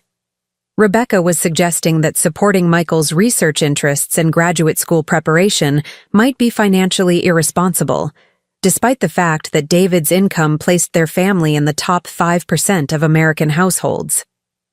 Mom, I understand the financial constraints, Michael said, his disappointment obvious despite his effort to sound mature and accommodating. I could probably do research during the summer instead of extending my undergraduate program, and I could apply for research assistant positions that might help offset some of the costs. Research assistant positions that typically paid $12 to $15 per hour for work that required the kind of advanced technical skills that Michael was developing. Essentially minimum wage for highly specialized work that would provide excellent preparation for graduate school, but almost no financial benefit. Michael, have you looked into scholarship opportunities or research grants that might support this kind of independent project? David asked, clearly hoping to find solutions that wouldn't require additional family financial contributions. There are some possibilities, but most of the competitive scholarships and grants for undergraduate research are awarded based on financial need, and our family income is too high to qualify, Michael explained. The merit-based opportunities are extremely competitive, and they typically require research experience that I haven't had the chance to develop yet. The circular problem was obvious to everyone at the table. Michael needed research experience to be competitive for the scholarships and grants that would fund research opportunities, but he couldn't afford to do research without funding, and his family's income was too high to qualify for need-based support, but not high enough to comfortably fund the educational investments that would maximize his opportunities. As I listened to this conversation, I felt a familiar combination of frustration and determination that reminded me of my early years building Walsh Pharmaceuticals. Michael was describing exactly the kind of situation where family financial resources should be used to create opportunities for the next generation, supporting educational and career development that would pay dividends for decades to come. More importantly, I was watching my grandson, a brilliant, hard-working young man with genuine passion for using his skills to help people, potentially compromise his educational goals because his parents had prioritized lifestyle expenses over investments in his future. Michael, what would it cost to extend your undergraduate program by one semester and complete the kind of research project that would strengthen your graduate school applications? I asked. Michael consulted some notes that he had obviously prepared for this conversation. One additional semester of tuition and living expenses would be about $45,000, plus probably another $10,000 for research materials and conference travel to present the results. So roughly $55,000 total. $55,000 to provide Michael with research experience that could determine whether he was accepted to top-tier PhD programs and ultimately whether he could pursue the career he was passionate about. For a family with David and Rebecca's income, $55,000 should have been a manageable investment in their son's future, especially considering the amount they spent annually on luxury vacations, designer clothes, and entertainment. But Rebecca's expression made it clear that she viewed $55,000 as an unreasonable expense that would require unacceptable sacrifices to their current lifestyle. Michael, $55,000 is a very substantial amount of money, she said. We would have to make some significant adjustments to our family budget to accommodate that kind of expense, and we need to consider whether that investment is the most effective use of our resources. Most effective use of resources, as if investing in Michael's education was competing with other important family priorities rather than representing exactly the kind of opportunity that financial resources should be used to support. Rebecca, what kind of adjustments would be required? I asked, genuinely curious about what expenses would need to be reduced to fund Michael's research opportunity. Rebecca consulted her phone, apparently referring to budget information that she had prepared for this conversation. We would probably need to scale back our vacation plans for the next year, reduce our entertainment and dining expenses, and possibly delay some home improvement projects that we've been planning. Scale back vacation plans, reduce entertainment expenses, and delay home improvements. Rebecca was suggesting that Michael should compromise his educational goals rather than her family reducing their discretionary spending for a single year. That's when I made the decision that would fundamentally alter my relationship with Michael and ultimately create the conditions that would lead to the graduation ceremony humiliation. Michael, I would be happy to provide the $55,000 needed to support your research project and extend your undergraduate program, I said. Your education and career preparation are exactly the kind of investments that family resources should be used to support. The silence that followed my offer was profound and revealing. Michael looked stunned and grateful. David looked relieved, but also somewhat embarrassed that his mother was offering to provide financial support that he should have been able to offer himself. Rebecca looked distinctly uncomfortable, as if my generosity was creating complications rather than solving problems. Grandma Ellie, that's incredibly generous, but I couldn't ask you to make that kind of financial sacrifice, Michael said, though his expression suggested that he very much wanted to accept the offer. Michael, you're not asking. I'm offering, I replied. And it's not a sacrifice. I have the resources to support your education, and ensuring that you have every possible opportunity to pursue your goals is one of the most meaningful ways I can use those resources. Eleanor, we appreciate the offer, but David and I need to discuss whether accepting that kind of financial support is the right decision for our family, Rebecca said, her tone carrying an edge that suggested my generosity was somehow problematic, rather than helpful. Whether accepting financial support was the right decision for their family, as if there were compelling reasons why Michael should compromise his educational goals, rather than accept assistance from his grandmother, who had the resources to provide it and wanted nothing more than to see him succeed. But David, perhaps, recognizing that Rebecca's concerns were more about control than finances, spoke up before she could elaborate on her objections.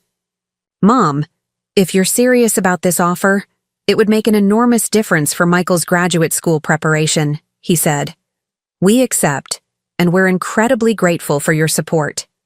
Michael's face lit up with a combination of relief and excitement that made my decision feel like one of the best financial investments I had ever made. Grandma Ellie, thank you so much. This opportunity is going to change everything about my preparation for graduate school and my career possibilities. But I could see from Rebecca's expression that my financial support for Michael's education was creating exactly the kind of family dynamic that she had been working to avoid since James's death.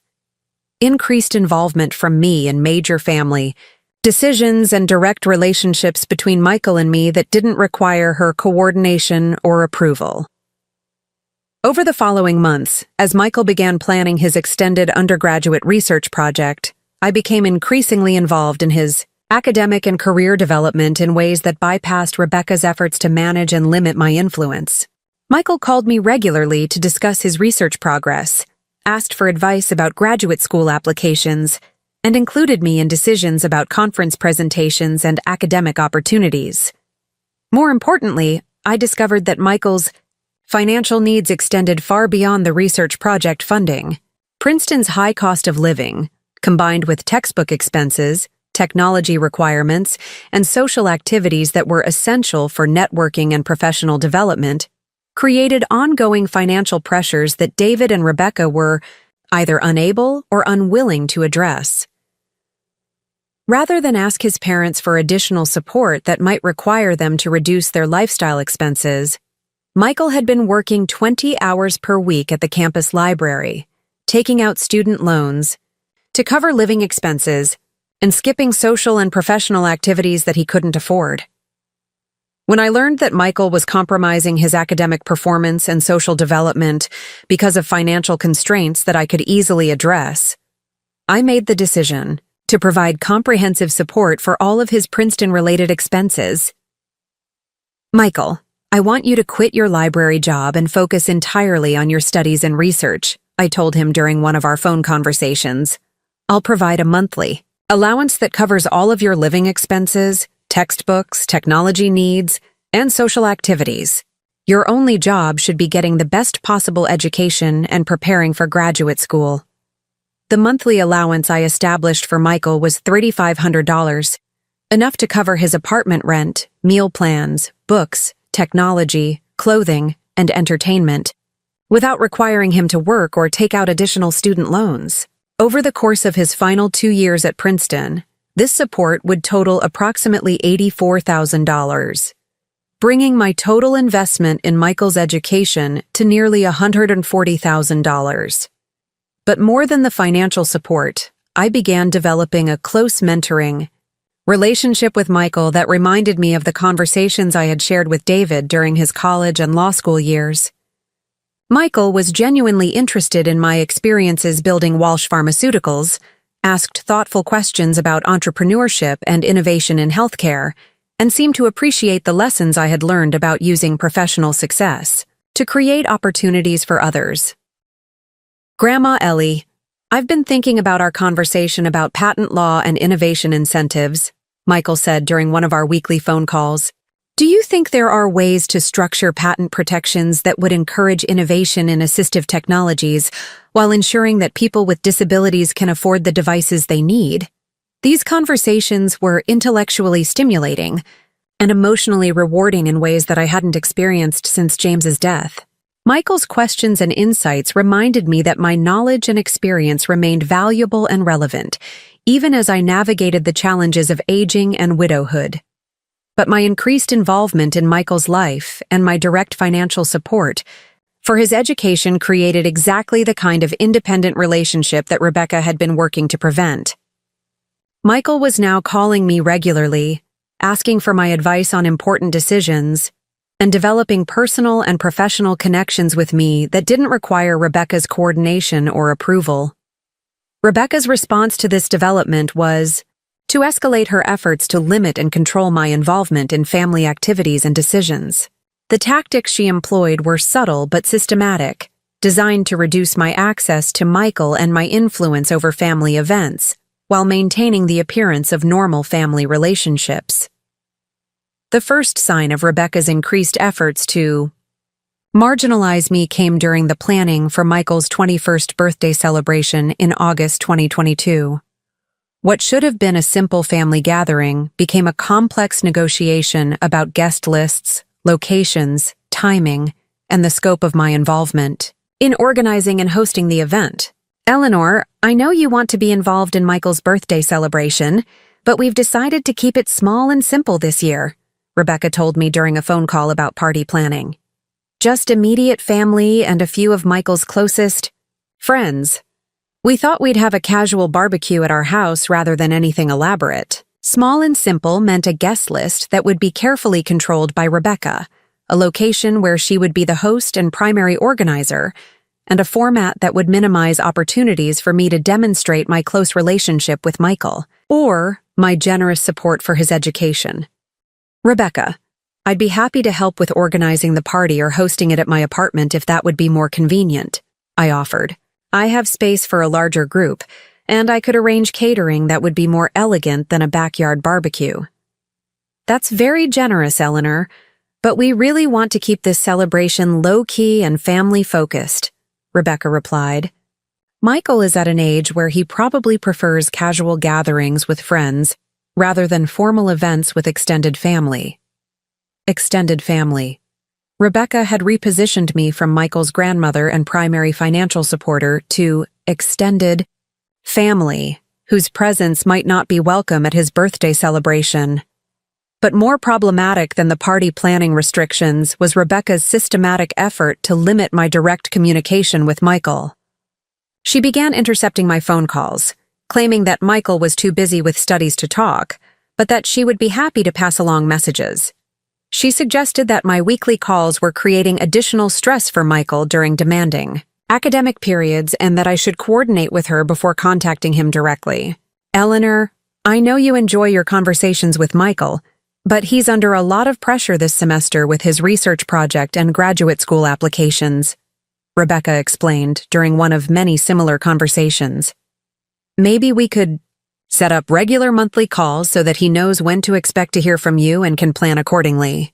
Regular monthly calls instead of weekly conversations, a 75% reduction in my contact with Michael, justified as consideration for his academic schedule, rather than acknowledged as an effort to limit our relationship. Most concerning of all, Rebecca began suggesting that my financial support for Michael was creating dependency issues that might be harmful to his personal development and character. Eleanor, David, and I have been discussing your generous support for Michael's education, and we're concerned that providing him with such extensive financial assistance might prevent him from developing the kind of independence and work ethic that will serve him well in graduate school and his career, she said during a conversation that felt more like an intervention than a family discussion. Rebecca, Michael is working extremely hard on his research and academic preparation, I replied. The financial support simply allows him to focus on education rather than spending 20 hours per week on minimum wage work that doesn't contribute to his career development. We understand your good intentions, but we think it would be better for Michael to learn to manage financial constraints and work-life balance rather than having all of his expenses covered by family support, Rebecca continued. We're worried that he might not be prepared for the financial realities of graduate school and early career challenges if he becomes accustomed to this level of financial assistance. The irony of Rebecca's lecture about financial responsibility and work ethic was breathtaking. This was a woman who had never worked a minimum wage job, who had convinced her husband to abandon his idealistic career goals to fund her luxury lifestyle, and who was now suggesting that my grandson should struggle financially to build character while she enjoyed designer clothes and European vacations.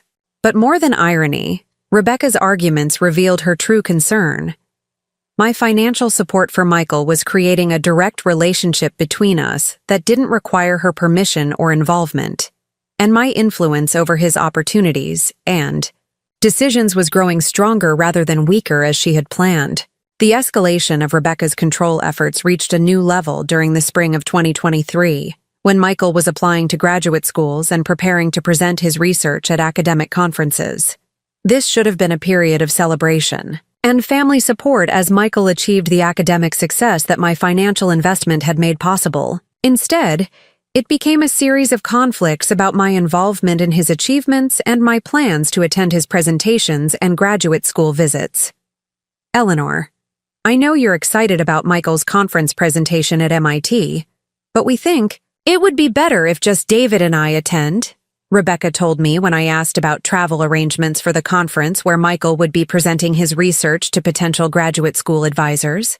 Rebecca, I would very much like to see Michael present the research that I helped fund, I said. This is exactly the kind of academic achievement that I was hoping to support when I invested in his extended undergraduate program. We understand your interest, but we're concerned that having multiple family members at the conference might create additional pressure for Michael or distract from his professional networking opportunities, Rebecca replied. Academic conferences are really about building relationships with professors and researchers, not family celebrations. Family celebrations. Rebecca was repositioning Michael's academic achievements as professional events where my presence would be inappropriate rather than personal accomplishments where my support and attendance would be meaningful and appreciated. But the most revealing aspect of Rebecca's escalating control efforts was her systematic attempt to rewrite the narrative of Michael's academic success.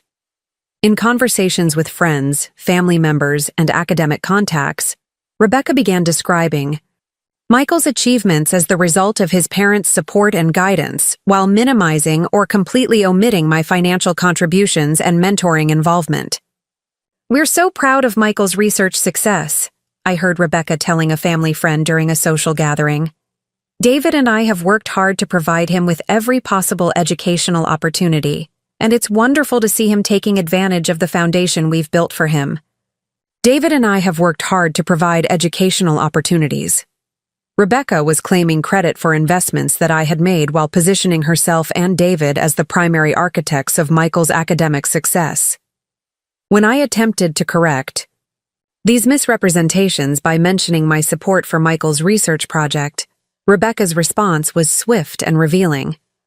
Eleanor, we're very grateful for your financial contribution to Michael's education, but I think it's important not to create the impression that his success is dependent on external support, rather than his own hard work and our family's educational values, she said. External support. My investments in Michael's education had been reclassified as external support rather than family generosity, and my desire to receive appropriate recognition for those contributions was being framed as inappropriate self-promotion. By the time Michael's graduation ceremony approached in May 2024, I had invested over $400,000 in his education, living expenses, research opportunities, and conference presentations. I had developed a close mentoring relationship with him that had enriched both of our lives and had helped him achieve academic success that positioned him for acceptance to top-tier PhD programs. But Rebecca had successfully positioned herself as the primary coordinator for his graduation celebration, the central authority over family seating and logistics, and the person who would control my access to and involvement in what should have been one of the proudest moments of my life as Michael's grandmother and primary benefactor. The woman who had quietly ensured that Michael could pursue his academic dreams without financial constraints was being systematically excluded from recognition and involvement in his achievements by a daughter-in-law who viewed my generosity as a threat to her control rather than a gift to be appreciated. The graduation ceremony seating arrangement wasn't just about physical comfort or social status. It was the culmination of 2 years of escalating efforts to marginalize me from the family I had invested in financially and emotionally, while positioning Rebecca as the central figure in Michael's success story. But Rebecca had made one crucial miscalculation in her campaign to limit my influence and recognition. She had assumed that my financial generosity and emotional investment would continue regardless of how I was treated, never suspecting that there might be consequences for systematically disrespecting and excluding the person who had made Michael's opportunities possible. The woman who had built Walsh Pharmaceuticals by recognizing when business relationships had become exploitative rather than mutually beneficial was about to apply those same analytical skills to family dynamics that had become unsustainable.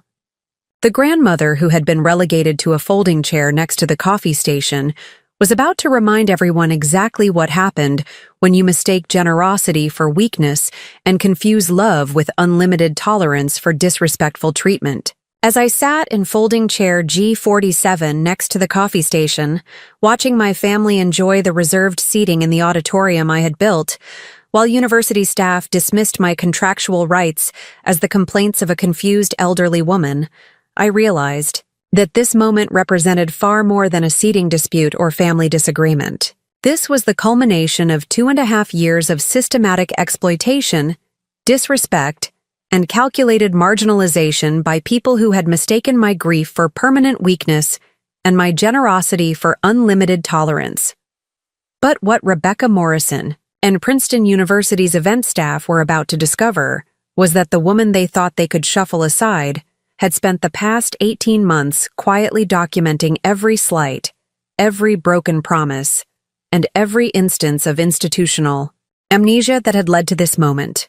The strategic thinking that had built Walsh Pharmaceuticals into a $2.8 billion company was about to be applied to delivering consequences that would be both immediate and lasting, public and personal, financially devastating and professionally humiliating.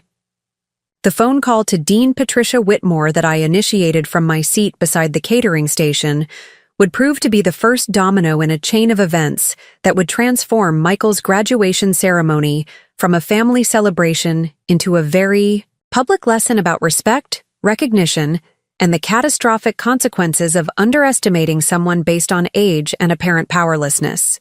Patricia, I need you to understand that this isn't just about seating arrangements, I said, keeping my voice calm despite the fury building inside me. What's happening here represents a complete breakdown of institutional memory about Major Ray, donor relationships, and a systematic violation of legally binding agreements that Princeton University has made with one of its most significant benefactors. Eleanor, I want you to know that I take this extremely seriously, Patricia replied, her voice carrying the kind of controlled anger that suggested immediate and decisive action was forthcoming. The seating provisions in your donation agreement aren't suggestions or guidelines. They're contractual obligations that cannot be overridden by event staff or family members, regardless of their reasons. Patricia, I've been marginalized and dismissed by people who either don't know or don't care about my contributions to this institution, I continued. Your event coordinator just told me that university policy prioritizes immediate family members over extended family members, apparently unaware that I'm a member of Princeton's Board of Trustees and that my total contributions to this university exceed $23 million. The silence on the other end of the line lasted several seconds. Eleanor, are you telling me that Jennifer Martinez treated a sitting Board of Trustees member like a difficult elderly relative who was making unreasonable demands about seating? That's exactly what I'm telling you. And Patricia, it gets worse. My daughter-in-law submitted seating arrangements that exclude me from the reserved section while claiming authority to override donor agreements. She's positioned herself as the primary family contact while systematically working to marginalize my involvement in my grandson's academic achievements that I've supported with over $400,000 in direct financial contributions. Eleanor, this is absolutely unacceptable on multiple levels, Patricia said, her voice now carrying the tone of someone who was preparing to deliver serious consequences to multiple people. You're describing not just a violation of donor agreements, but a complete failure of institutional respect and professional competence by our event staff. Patricia, I need you to understand that I'm not calling to complain or seek sympathy, I said. I'm calling to inform you that Princeton University is about to face a choice. Honor your contractual commitments and institutional obligations to major donors, or accept the consequences of systematic disrespect and broken agreements. What kind of consequences are we talking about, Eleanor? I had spent the 18 months since Rebecca's marginalization campaign began thinking about this exact question. How do you respond to systematic disrespect from people who are supposed to love and support you? How do you address institutional amnesia from organizations that have benefited enormously from your generosity? How do you deliver consequences that are both proportional to the offense and effective in preventing future similar treatment? Patricia, I want you to stop the graduation ceremony and reorganize the seating to comply with my donation agreement, I said. I want Jennifer Martinez and whoever authorized her to override donor commitments removed from their positions.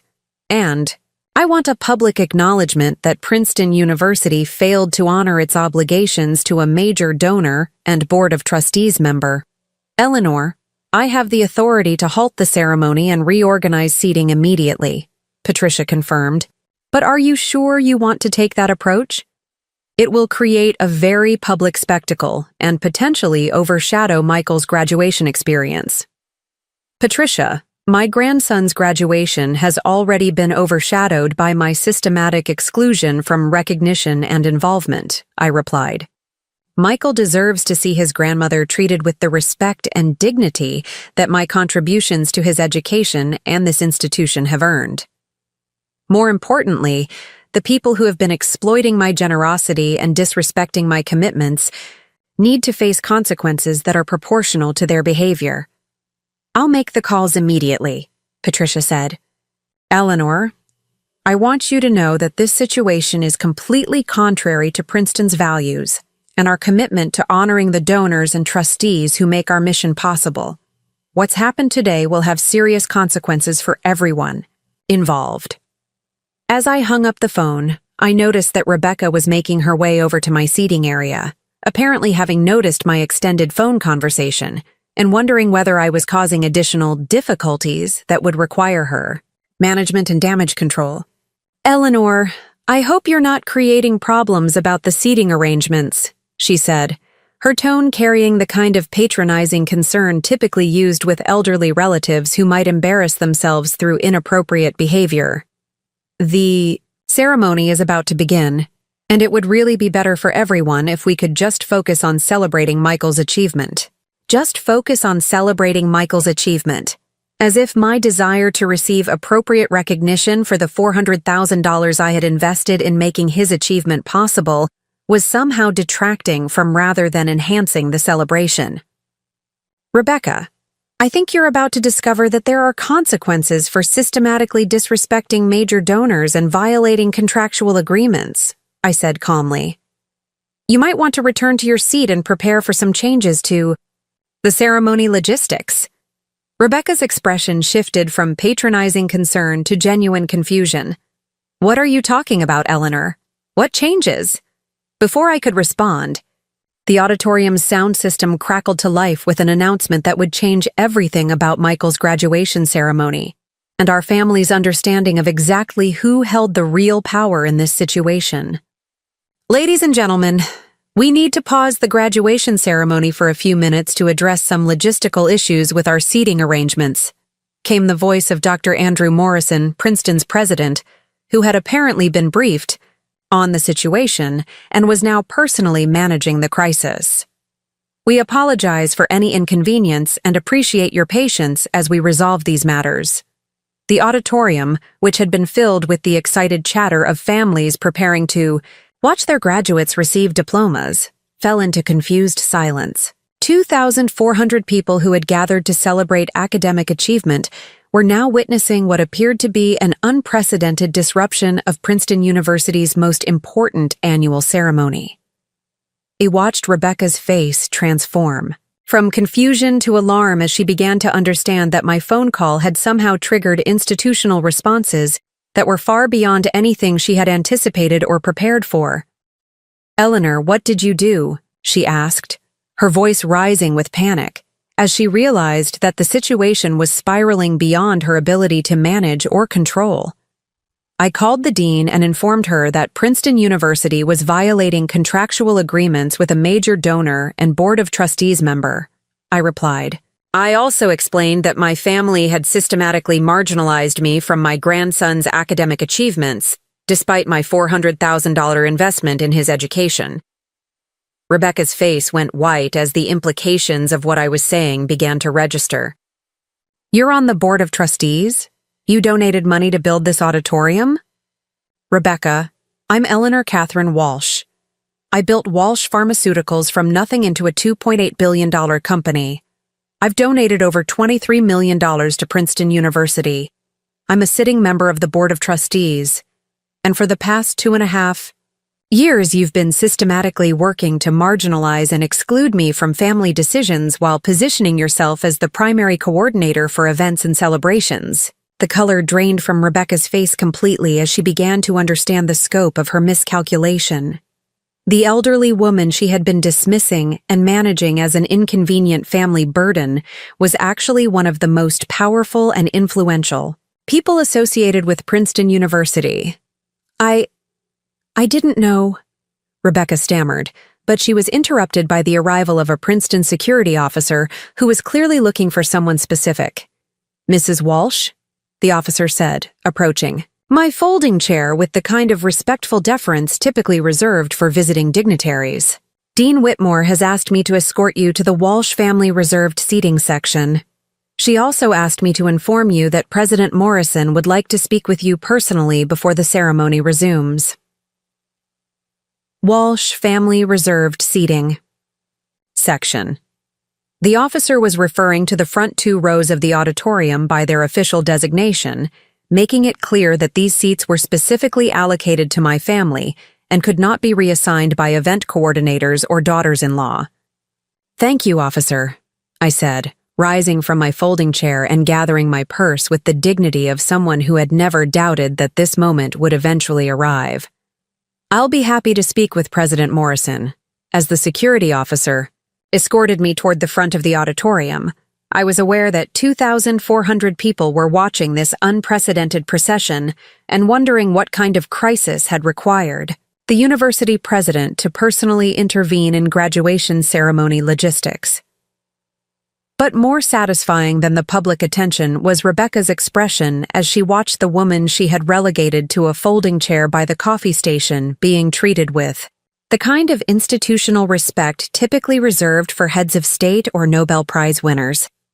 The conversation with President Morrison took place in a small office adjacent to the auditorium, where he was waiting with Dean Whitmore and 2 other university administrators who appeared to be taking notes for what was clearly being treated as a serious institutional crisis. "Mrs. Walsh, on behalf of Princeton University, I want to offer my personal apology for the completely unacceptable treatment you received from our event staff today," President Morrison began.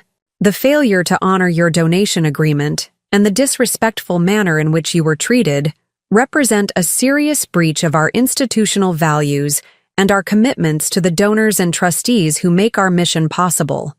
President Morrison, I appreciate your apology, but I want you to understand that this situation extends beyond individual staff failures," I replied. "What happened today reflects systematic institutional amnesia about donor relationships and a breakdown in communication that allowed university employees to override legally binding agreements. Mrs. Walsh, we take full responsibility for these failures," Dean Whitmore interjected. "Jennifer Martinez has been suspended pending a full investigation of how she was authorized to override donor seating agreements. The event coordinator who approved these arrangements has been terminated immediately." Suspended and terminated. 2 Princeton employees had lost their jobs within 30 minutes of my phone call, demonstrating that the consequences of disrespecting major donors were swift and severe. "More importantly," President Morrison continued, "we want to ensure that this kind of institutional failure never happens again. We're implementing new protocols for donor recognition and event coordination that will prevent any family member or event staff from overriding contractual commitments to major benefactors. President Morrison, while I appreciate these administrative changes, I also want to address the public nature of what happened today," I said. 2,400 people witnessed Princeton University failing to honor its commitments to a major donor. I think the resolution of this situation should be equally public. "What do you have in mind, Mrs. Walsh?"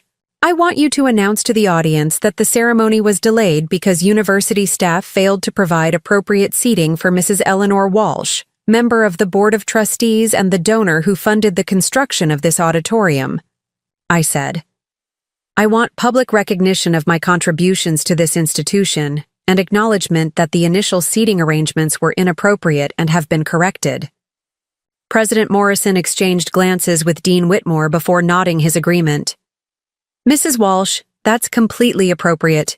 You deserve public recognition for your contributions to Princeton, and the audience deserves an explanation for the ceremony delay. When we returned to the auditorium, I was escorted to the center seat in the front row, the prime location in the Walsh family reserved seating section, while Rebecca, David, and the rest of the family were repositioned around me according to the original seating hierarchy specified in my donation agreement. The look on Rebecca's face as she was moved from the center front seat to a side position in the second row was a perfect reflection of how quickly and dramatically power dynamics could shift when people finally understood who they had been dealing with. But the most satisfying moment came when President Morrison took the stage to address the audience before the ceremony resumed. Ladies and gentlemen, I want to personally apologize for the delay in today's ceremony, which was necessary to correct a serious error in our seating arrangements, he announced to the packed auditorium. Due to a failure in our event coordination protocols, we initially failed to provide appropriate seating for Mrs. Eleanor Walsh, a distinguished member of Princeton's Board of Trustees and the generous donor who funded the construction of this beautiful auditorium where we gather today. A murmur of recognition and appreciation rippled through the audience as 2,400 people turned to look at me sitting in the front row, finally receiving the public acknowledgement that my contributions to Princeton and Michael's education had earned. Mrs. Walsh's extraordinary generosity has made countless educational opportunities possible for Princeton students, and her support exemplifies the kind of philanthropic leadership that enables our university to fulfill its mission of service to society. President Morrison continued. We are grateful for her contributions and honored by her presence at today's ceremony. The sustained applause that followed was deeply gratifying, but more meaningful was the expression on Michael's face as he sat with the other graduates and finally understood the scope of his grandmother's influence and the depth of her investment in his success. When Michael's name was called and he walked across the stage to receive his diploma, I felt a profound sense of satisfaction that went far beyond the restoration of my proper seating. I was watching my grandson achieve academic excellence that had been made possible by my financial support in an auditorium that I had built, while receiving the public recognition that my contributions deserved. But the consequences of the day's events extended far beyond the graduation ceremony itself. Within a week of Michael's graduation, Rebecca called to request a private meeting where she could clear the air about the misunderstandings that had led to the seating controversy. What she discovered during that conversation was that I had spent the past 18 months documenting every instance of marginalization, every broken promise, and every attempt to minimize my involvement in Michael's life and achievements. Eleanor, I want you to know that I never intended to minimize your contributions to Michael's education or exclude you from family celebrations, Rebecca said during a conversation that felt more like a legal deposition than a family discussion. I think there may have been some miscommunications about family coordination and event planning. Rebecca, I have detailed records of every conversation where you repositioned me as extended family, every attempt to limit my contact with Michael, and every effort to claim credit for achievements that my financial support made possible, I replied. This wasn't miscommunication. It was systematic exploitation designed to marginalize my influence while benefiting from my generosity. What do you want from me, Eleanor? I want acknowledgement that you systematically worked to exclude me from Michael's life while accepting $400,000 in financial support for his education. I want assurance that my relationship with Michael will no longer be subject to your management and control. And I want recognition that my contributions to his success deserve respect rather than minimization.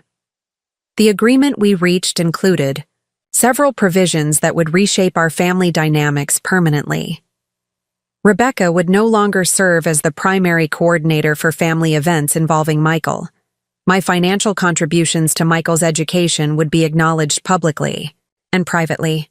Most importantly, my relationship with Michael would be direct and independent, without requiring Rebecca's approval or coordination. But perhaps the most significant long-term consequence was the change in how other family members and university associates understood my position and influence. The graduation ceremony had demonstrated publicly that Eleanor Walsh was not a peripheral elderly relative who could be dismissed and managed, but a central figure whose contributions demanded respect and recognition. Michael, who had been largely unaware of the family dynamics that had been developing around his education and achievements, was both grateful and horrified when he learned the full scope of what had been happening. "Grandma Ellie, I had no idea that Mom was limiting your involvement in my life or trying to minimize your support for my education," he said during one of our first unrestricted conversations after graduation. "Everything I've achieved at Princeton has been possible because of your generosity, and I want to make sure you receive the recognition and appreciation you deserve." The relationship that I developed with Michael during his graduate school years at MIT, where he was accepted to a top-tier PhD program in biomedical engineering, became one of the most rewarding aspects of my later life. Free from Rebecca's management and control, we were able to build the kind of mentoring relationship that I had always hoped to have with my grandson. Michael's doctoral research, which focused on developing advanced prosthetic limbs with enhanced sensory feedback, was directly inspired by our conversations about using professional success to create opportunities for people with fewer advantages. The $150,000 I contributed to support his graduate research resulted in innovations that would eventually help thousands of amputees regain functionality and independence. But beyond the personal satisfaction of watching Michael succeed academically and professionally, the graduation ceremony incident had demonstrated something important about respect, recognition, and the consequences of underestimating people based on age or apparent vulnerability. The woman who had been relegated to folding chair G47 next to the coffee station had reminded everyone that institutional power, financial influence, and strategic thinking don't disappear when someone becomes elderly or experiences personal loss. If anything, decades of experience in building relationships and accumulating influence make such people more formidable opponents when they decide that disrespectful treatment has gone too far. Rebecca Morrison learned that exploiting someone's grief and isolation while benefiting from their generosity was not just morally wrong, it was strategically catastrophic when that person retained the capabilities and connections needed to deliver consequences that were both immediate and lasting. Princeton University learned that institutional amnesia about major donors could result in public embarrassment and administrative consequences that extended far beyond hurt feelings or disappointed expectations. And Michael learned that his grandmother wasn't just a source of financial support, but a strategic thinker and accomplished leader whose experience and wisdom could provide guidance and inspiration for his own career and life choices. 6 months after the graduation ceremony, I received a letter from the Princeton Alumni Association asking if I would be willing to speak at their annual donor recognition dinner about my experiences as a female entrepreneur and my commitment to supporting educational opportunities for future generations. The invitation was addressed to the Honorable Eleanor C. Walsh, Board of Trustees, Walsh Pharmaceuticals founder, and distinguished Princeton benefactor. A far cry from the difficult elderly relative who had been shuttled off to sit next to the coffee station. As I prepared my remarks for that dinner, I reflected on the lessons that the graduation ceremony experience had taught me about respect, recognition, and the importance of never accepting treatment that diminishes your dignity, even when that treatment comes from people who are supposed to love and support you. The moral of this story isn't about money or revenge. It's about understanding your own worth and refusing to allow others to marginalize your contributions, whether those contributions are financial, professional, or personal. It's about recognizing that age and grief don't eliminate your capabilities or diminish your right to be treated with respect. At 70 years old, I had learned that being called extended family by someone who had benefited from $400,000 in financial support was an opportunity to demonstrate that some family members are more central and influential than they appear. The next time someone tries to shuffle you aside or minimize your contributions, Remember that respect isn't something you request. It's something you command through the strength of your character and the power of your capabilities. And sometimes, the most effective way to restore proper recognition is to remind people exactly who they've been underestimating and what their miscalculation is going to cost them. The relic they thought they could ignore had provided a masterclass in strategic thinking, institutional influence, and the devastating consequences of mistaking generosity for weakness. Up next, you've got 2 more standout stories right on your screen. If this one hit the mark, you won't want to pass these up. Just click and check them out, and don't forget to subscribe and turn on the notification bell so you don't miss any upload from us.